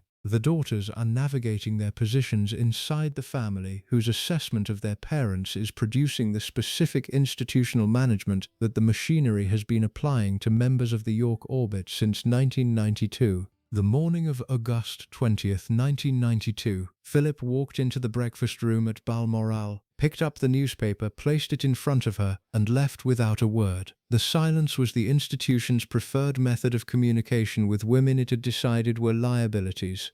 It had been using that specific silence in various institutional forms for 34 years before the morning at Balmoral. It has been using various versions of that silence for the 34 years since. What the silence buried, the institutional decisions, the financial arrangements, the private assessments, the circular logic of the threat being created by the management of the threat, is now in the documentary record. The emails are in the Department of Justice files. The Janvrin quote is in John Sargent's memoir. The £40,000 is on the News of the World tape. The toe-sucking photographs are in the newspaper archives. The Wigmore Club story is in the Cuttings libraries. The divorce settlement figures are in the Sunday Telegraph's reporting. The assessment of Sarah Ferguson across 40 years of British institutional life is now available to anyone who wants to read it. The silence has not held. It rarely does. She drove herself to Aberdeen Airport in August 1992, through the side entrance away from the cameras, with her daughters and their nanny in the car. She is 66 years old and she is in a small Austrian village, and the photographer found her anyway. The institution has been trying to manage Sarah Ferguson since the day it decided she was unmanageable. She is still here. The management has not entirely succeeded. Neither has she. That is the specific record this documentary has been examining. The record is now complete. They were fourth cousins. The genealogists confirmed this. Both descended from the Cavendish line, the connection running through a shared set of great-great-great-grandparents several generations back. The blood relationship was remote enough to be institutional detail rather than lived reality. What was lived reality was everything else. Their mothers had known each other. Sarah and Diana had been aware of each other's existence before either of them had any reason to believe their lives would intersect in the specific way they eventually did. They had re-established their connection around 1980, when Sarah was 20 and Diana was 19, both circulating in the overlapping social world that the British upper classes of the period produced. The lunches, the shared friends, the particular London social geography of young women from families with money and horses, and the kind of inherited access to certain rooms that neither of them had yet understood, was going to define the next 40 years of their lives. Diana got married first. She married Charles in July 1981, and Sarah attended the wedding. Diana had given her a piece of fabric to have made into a dress for the occasion. She attended alone, without a partner. She later said she had felt, quietly, snubbed not to be invited to the post-ceremony reception. The snub was small and never publicly acknowledged, but the specific quality of the feeling it produced, being present at the occasion but excluded from its inner circle, was the foundational institutional experience that both women would spend the next decade and a half navigating in increasingly complex forms. Sarah joined the family 5 years later. Diana's role in the marriage had been the specific act of friendship that brought it about. The dinner at Windsor, the seating arrangement, the subsequent invitation to Highgrove before the relationship was public. Diana had played matchmaker. She had, through the specific act of recommending Sarah to the Queen for an invitation and then facilitating the romance that resulted, brought into the institution the person who would become her closest companion within it. The companionship that developed across the years following Sarah's marriage in 1986 was documented with enough specificity across the various accounts to understand its texture. They had lunch weekly. Diana would call Sarah and she would go to Buckingham Palace to cheer her up. They vacationed together at Closters, the Swiss ski resort, where photographs preserved the specific physical ease of two young women who were comfortable in each other's company in ways they were not comfortable in most other institutional contexts. They were photographed mock fighting in the snow at a press photo call in Closters in 1988, and Prince Charles reportedly expressed his displeasure. The institutional codes of senior royal public presentation did not accommodate the kind of physical play that the two women were conducting in front of the cameras. There were other moments documented across various accounts that captured the specific character of what the friendship was. Before Sarah's wedding to Andrew in July 1986, Sarah organized what became the first hen party in the royal family's modern history. She and Diana and a group of friends dressed as police officers went out into London and were eventually stopped by the actual police outside Buckingham Palace. Sarah said in a 2023 appearance on The Kelly Clarkson Show, "We were arrested by Park's police. The arrest was briefly real before the circumstances became clear. The two women in police costumes getting arrested outside the palace that was managing both of them as institutional liabilities is the specific image that the friendship's character produced." They also rode across the Balmoral golf course together on a quad bike one summer evening, in the long gowns they had worn to dinner. They took the Queen Mother's Daimler for a high-speed spin to the disapproval of Princess Anne. They poked their friend Lulu Blacker in the backside with their umbrellas at Ascot, which the press photographed and criticized. The common thread through these episodes is not irresponsibility, though the institution framed it as such, but the specific quality of two young women creating between themselves the small rebellions against institutional control that their respective positions were organized to suppress. The institution required them to be composed and formal in public. When they were together, they were neither composed nor formal, because together they had found something the institution could not easily provide: the presence of another person who understood exactly what the institution felt like from the inside. Diana told Andrew Morton for the biography that would detonate across 1992, "Fergie wooed everybody in this family and did it so well. She left me looking like dirt." She had also said Charles told her, "I wish you would be like Fergie, all jolly. Why are you always so miserable?" The two observations together, the admiration for Sarah's social ease and the pain of being compared unfavorably to it, were the specific institutional positions that produced the rivalry the press wanted to exist, and the underlying friendship that was more complicated than the rivalry narrative permitted. Charles's comparison was cruel in the specific way that institutional cruelty often was, not deliberately vicious but systematically indifferent to the damage it produced. He was telling Diana to be more like someone whose particular qualities Diana could not replicate without ceasing to be herself. He was also, in the same act, undermining the specific relationship between the two women by placing them in competition for his approval. The institution was, at this level, doing what institutions do, managing the people within them through comparisons that served the institution's management purposes, regardless of the human cost. By 1991, the marriages of both women had deteriorated to the point where what Sarah later described in her autobiography became the organizing fact of their conversations. "It was the year we first put words to the unspeakable idea that had been nudging us in the ribs for some time, that one or both of us might leave the royal family. They had been discussing between themselves the possibility of exit. The discussions were the specific intimacy of two people who had arrived at the same institutional crossroads through different routes and were comparing their maps. They separated from their husbands in the same year, 1992. The specific events of that year, the Morton book, the separation announcements, the toe-sucking photographs, the annus horribilis, produced alongside the institutional catastrophe, the closest period of the friendship. Both women were managing exits. Both women were navigating the institutional machinery of senior royal divorce. Both women had daughters. Both women understood what it was to be the specific category of person the institution had decided it needed to expel while maintaining the appearance of a managed transition. Diana's exit was managed through the Morton book and the Panorama interview and the specific public brilliance that she deployed to ensure the institution could not complete the expulsion without significant cost to itself. Sarah's exit was managed through the photographs and the settlement in the American commercial years. The two strategies were different in character and different in outcome. Diana's produced the most powerful public position of her life in the years between the separation and her death. Sarah's produced the financial desperation and the commercial improvisation and the eventual hotel suite footage. Both strategies were, in their different ways, the specific responses of two women who had been left without institutional support and had to find their own resources.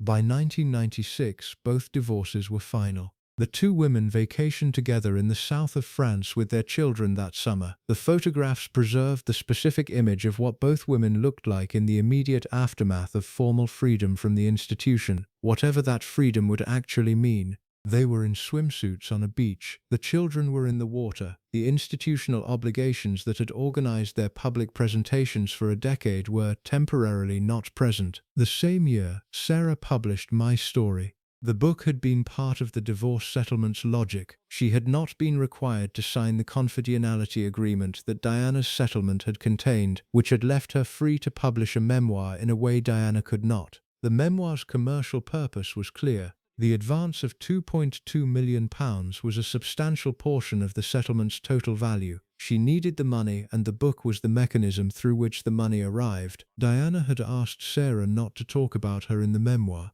The specific request had been made before the book was written and had been honored, Sarah believed, in the sense that she had not written anything substantially damaging about Diana. What the book contained, according to the accounts of those who observed the fallout, was two categories of reference that Diana found unacceptable. The first was the plantar warts anecdote. It was brief, a single line noting that when Sarah had lived in Clapham, Diana had given her all her shoes and, less happily, her plantar warts. The tone was light. The intention was probably affectionate. The impact was the specific one that Sarah's particular combination of warmth and institutional obliviousness had been producing since 1986. She had written something about Diana in a context where Diana had asked not to be written about. The something was a minor foot condition.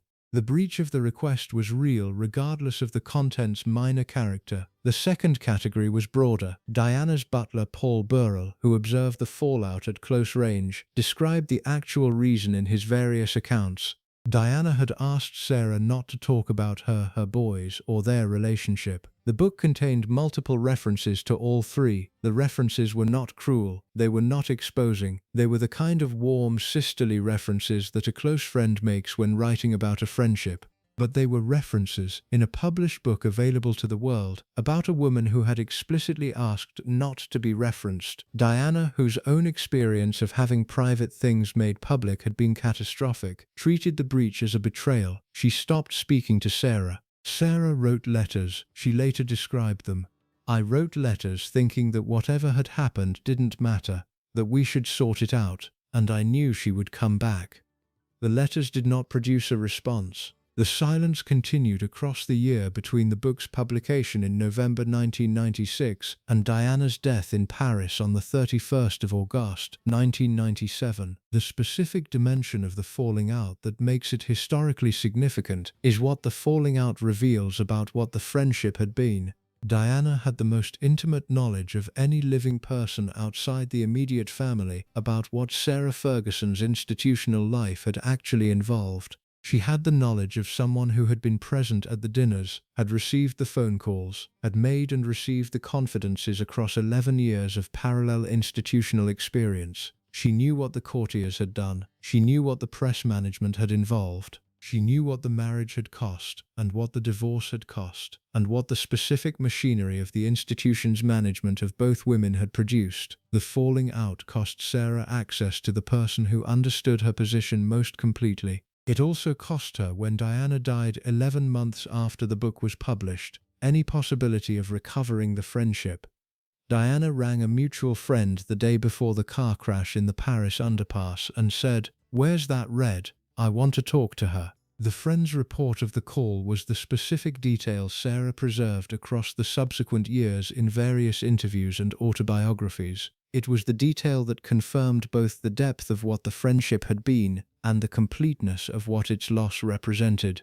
Sarah said in Finding Sarah in 2011, "Sadly, in the end we hadn't spoken for a year, although I never knew the reason, except that once Diana got something into her head it stayed there for a while." The specific framing, the not knowing the reason, has been contested by every account from people who were closer to the situation. The reason was the book. The reason was the specific breach of the promise Diana had extracted before the book was written. The not knowing was either genuine or the specific self-protective framing that Sarah had been applying to institutional events she found too painful to accurately characterize since the beginning. What she has been consistent about across every public account of Diana she has given in the 28 years since Diana's death is the specific grief that the falling out and the death together produced. The day before she died, Diana wanted to find her. The friendship had been heading toward reconciliation that the car in the Paris underpass made impossible. The grief has never been performative in the specific accounts Sarah has given.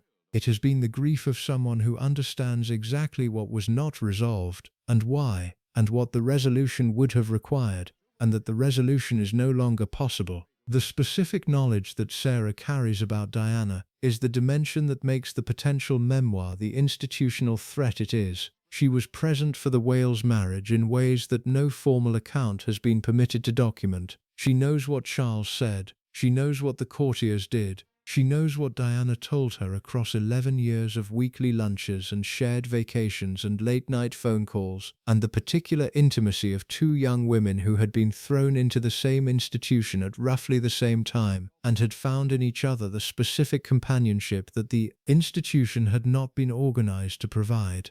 The institution buried in its management of both women the specific account of what both women experienced within it. Diana told her version to Andrew Morton and then to Martin Bashir, and the version eventually reached the world in ways the institution had not been able to prevent. Sarah has told versions of her story across 3 decades in the limited institutional management-approved forms that her various positions and the various pressures of her financial situation and her relationship with the family have required. The version she has not yet told, the one that would include not just the York story but what she knows of the Wales marriage, the affairs, the eating disorder, the specific private conversations across 11 years of the closest female friendship the palace produced in the modern era, is the version that publishing executives are circling in May 2026. Diana died without speaking to her. The friendship ended on a silence imposed by a book that had breached a promise about not talking about the people who mattered most. The irony that Sarah's inability to honor a promise about keeping someone's story private may now be what produces the most comprehensive accounting of that person's private story. Nearly 3 decades later, this irony is the specific quality that the institutional record of their friendship preserves with particular clarity. Diana wanted to find her the day before she died. The Red, she called her. Where's that Red? The Red is in Austria or the UAE or the Alps or wherever the current borrowed house or wellness clinic is. She is carrying inside her head a version of the Diana years that the institution has spent 28 years hoping she will never find the right circumstances to write down. The circumstances may be arriving, the publishers are waiting, the institution is watching. The one person who could have talked Sarah out of whatever the next decision will be called a friend the day before she died, and by the time anyone found out it was too late. In Part 10 we close the documentary with the meditation it has been building toward. The Andrew question.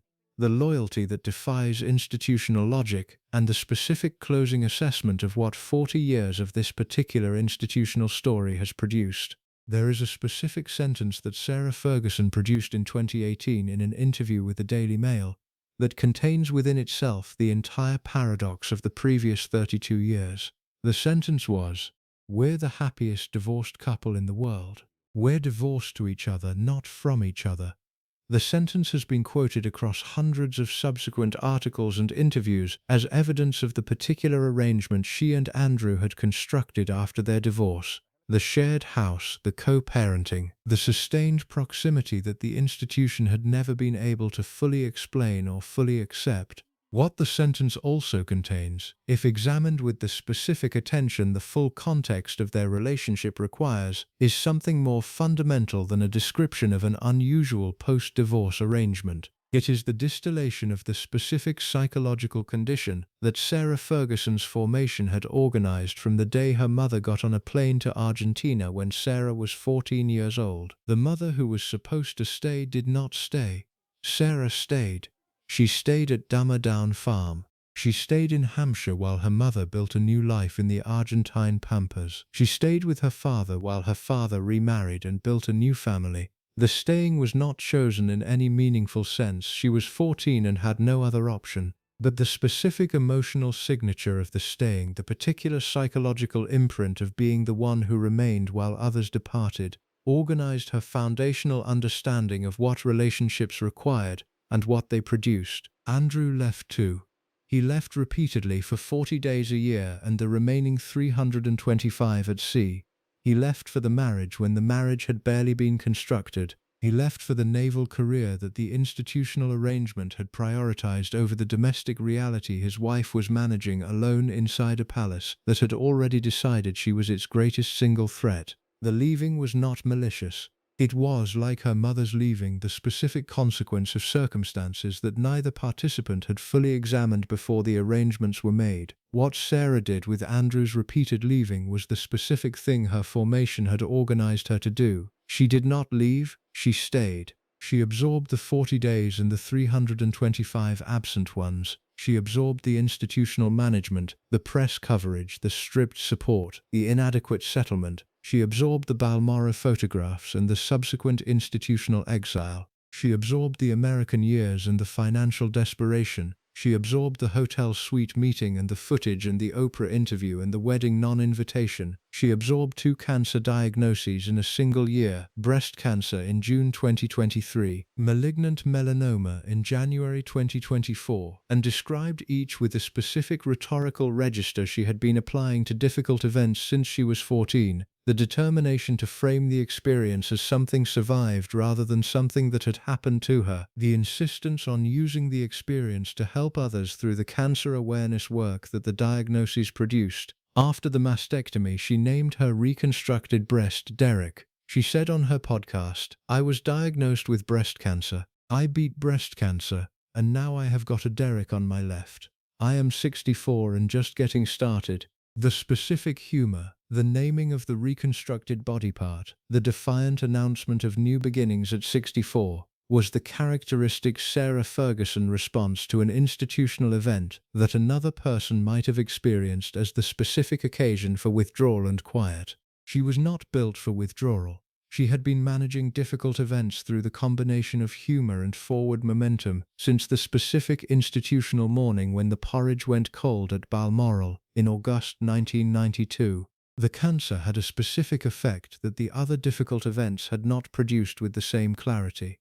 She told The Times in December 2024, "It's freed me from the shackles of my heart." In the same interview, she described her situation with Andrew using language that had shifted from the previous framing. "I was left to look after a sad man, which is sort of what I'm doing now." The comparison she was making was to the period after her mother left, when she had stayed to manage the family that the mother's departure had left incomplete. She had been the one who stayed then. She was, by her own description in 2024, the one who was staying again, managing a man whose institutional disgrace had left him in a position that required care. By the time the Epstein files arrived in 2025 and Andrew was stripped of his titles and evicted from Royal Lodge, the specific texture of their relationship had shifted from the happiest divorced couple in the world of 2018 to something more complicated and more honest. Sarah told Loose Women in 2024, "We are longer divorced than married, and I believe in the 3 Cs: communicate, compromise, and compassion. That's what I do with Andrew. We get on because in the darkest time of my life he was always there for me." She also said something that captured the specific dimension of the Andrew relationship that no previous public statement had articulated quite so directly. "I said to his mum before she died, I will be there for him, I will help him on his journey." She had made a promise to the Queen. The Queen, who had told her "just be yourself, Sarah," as the last significant thing she said to her former daughter-in-law, and who was, by Sarah's own account, much more my mother than my mother was, had received the promise that Sarah would be there for Andrew. The promise was organized around the specific emotional logic that had governed Sarah's entire adult life. The person who had the capacity to leave had been asked to stay, she had agreed to stay. The Queen's last words to her are the specific detail of this story that require the kind of attention the documentary has been building toward. "Sarah, remember that yourself is good enough." The sentence was addressed to a woman who had spent 36 years inside and adjacent to the institution that had spent 36 years telling her, through every available institutional mechanism, that herself was not good enough. Not the weight, not the spending, not the commercial activities, not the availability, not the openness, not the warmth, not the specific qualities that had made her the breath of fresh air of 1986 and the institutional liability of every year after 1988. None of it had been good enough. The press had said so. The courtiers had said so. Philip had said so with the newspaper placed on the breakfast table. The wedding non-invitation had said so. The inadequate settlement had said so. And then the Queen, at the end of her life and at the end of her relationship with the woman she had known since childhood and had genuinely liked across all the institutional noise that had required her to manage Sarah as a liability, had said, "Yourself is good enough." The sentence made Sarah cry. She said so across multiple interviews. The specific reason it made her cry was not the warmth of the validation, though the warmth was real. The reason it made her cry was the 36 years that had preceded the sentence, the 36 years of the institutional message that had produced the financial desperation and the hotel suite, and the emails to Epstein and the plantar warts memoir, and the Balmoral exile, and the weight coverage, and the greatest single threat to the monarchy assessment, and the £40,000 in the black bag, and every other specific event this documentary has examined. The Queen's last sentence was not news, it was an acknowledgement, at the very end, that the institution had been wrong about what it required of her. And the acknowledgement had come too late to change anything, and too late to undo any of the specific damage the requirement had produced. But it had come. Herself was good enough. The Queen had seen it. "She just got so annoyed," Sarah said, "when I wasn't being myself. That's probably when I got into all the pickles." The pickles, the British word for the specific category of institutional difficulty that the not being herself had produced. The hidden camera footage, the John Bryan photographs, the Wigmore Club connection through her father, the Epstein emails, the financial desperate of her mid-50s, the greatest single threat to the monarchy assessment that had organized the institution's management of her since the year the pickles began. All of it was the pickles. All of it was the not being herself. The being herself, the warmth, the directness, the humor, the refusal to perform the institutional composure the framework required, had been the specific quality the institution had been suppressing since the first week of 1988 when the press framing shifted from breath of fresh air to Duchess of Pork. The Queen had known this. The Queen had watched it happen, had participated in the institutional management that produced it, had required it to happen because the management of the institution had demanded that it happen, and then at the end had told the woman who had absorbed all of it that herself was good enough. The Andrew question, the specific question this part of the documentary is organized around, has a specific answer that the institutional history of their relationship now permits. Why did she stay? Why did she stay through the 40 days a year marriage, the photographs, the exile, the settlement, the American years, the financial desperation, the footage, the wedding non-invitation, the Epstein entanglement, the cancer diagnoses, the titles stripped, the eviction from Royal Lodge? The answer is in the specific sentence she produced about her mother and her father and the sad man she was now looking after. She was the one who stayed. Her mother had been the one who left. She had decided, at 14, in the specific way that 14-year-olds absorb the formative damage their family structures produce, that she would not be the one who left. She would be the one who stayed. And she had been the one who stayed across 40 years of institutional history that had given her every reason to leave and had never, until the Queen's final conversation with her, acknowledged that herself was good enough to make the staying worth something. Princess Eugenie told the BBC at some point across the years of watching her parents' particular arrangement, "They are the best divorced couple I know." The sentence was the child's view of what the parents had constructed. The warmth, the co-parenting, the sustained proximity, the specific quality of two people who had found on the other side of a failed institutional marriage the relationship they had actually wanted to have. The relationship without the 40 days. The relationship without the naval absences. The relationship organized around their daughters and their grandchildren, and the specific daily companionship that the marriage's institutional structure had never permitted. In December 2025, the grandchildren called her Gigi. She babysat Sienna while Beatrice was away. She gave her tea from her teacup.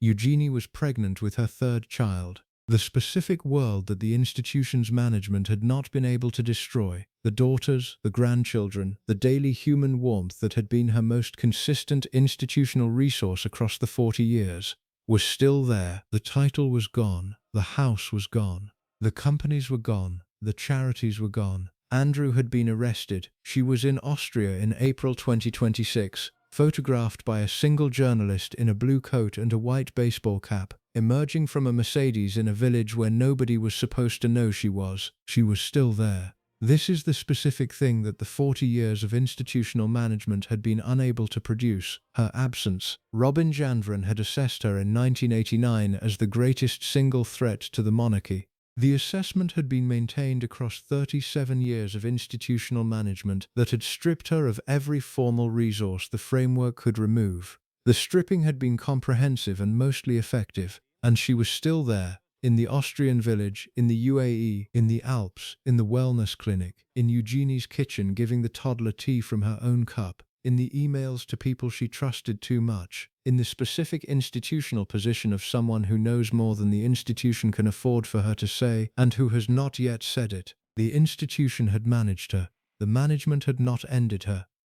These two things are both true and both matter. What the 40 years had produced in the accumulated institutional terms this documentary has been examining was the specific record of a woman whose particular combination of warmth and judgment and financial recklessness and emotional availability and institutional obliviousness and genuine charm had been too much of itself for the framework to accommodate and too much of itself for the framework to destroy. The breath of fresh air of 1986 was the same person as the woman in the Austrian village in 2026. The institution had spent 37 years trying to make those two people different.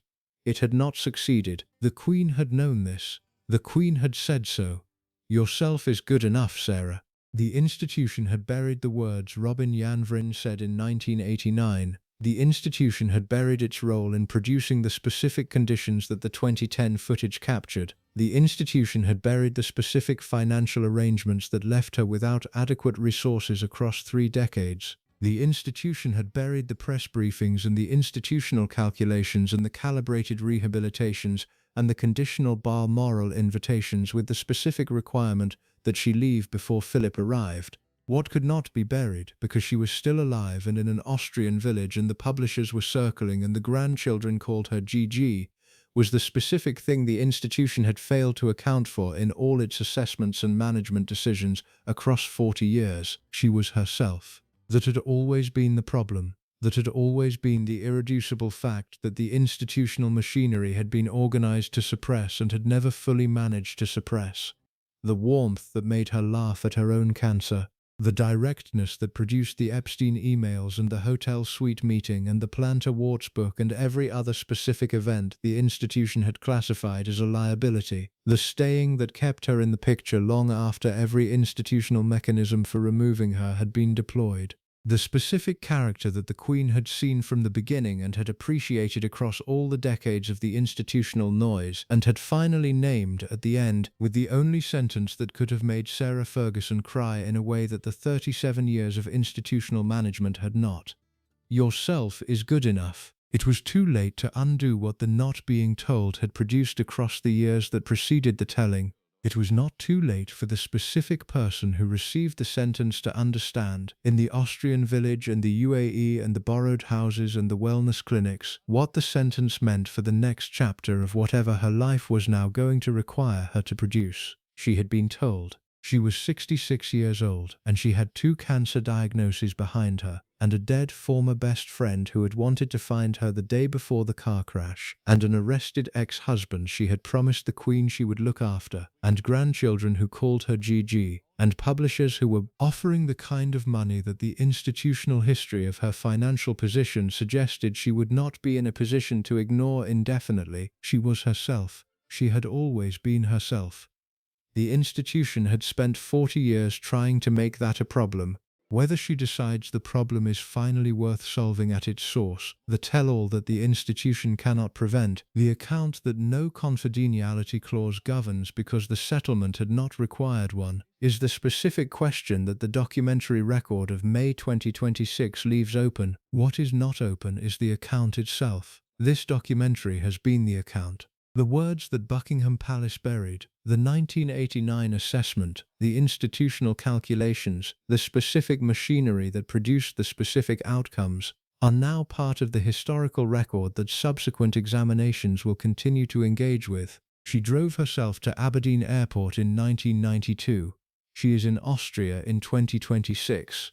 The distance between those 2 points is 40 years of institutional history that this documentary has attempted to examine in the dimensions the available evidence permits. The institution managed her. The management did not end her. These 2 things are both true and both matter. The record is now complete. Thank you so much for watching until the end. If you loved this story, check out the other videos on your screen now. I think you'll really enjoy them. And don't forget to subscribe if you haven't already. See you in the next story.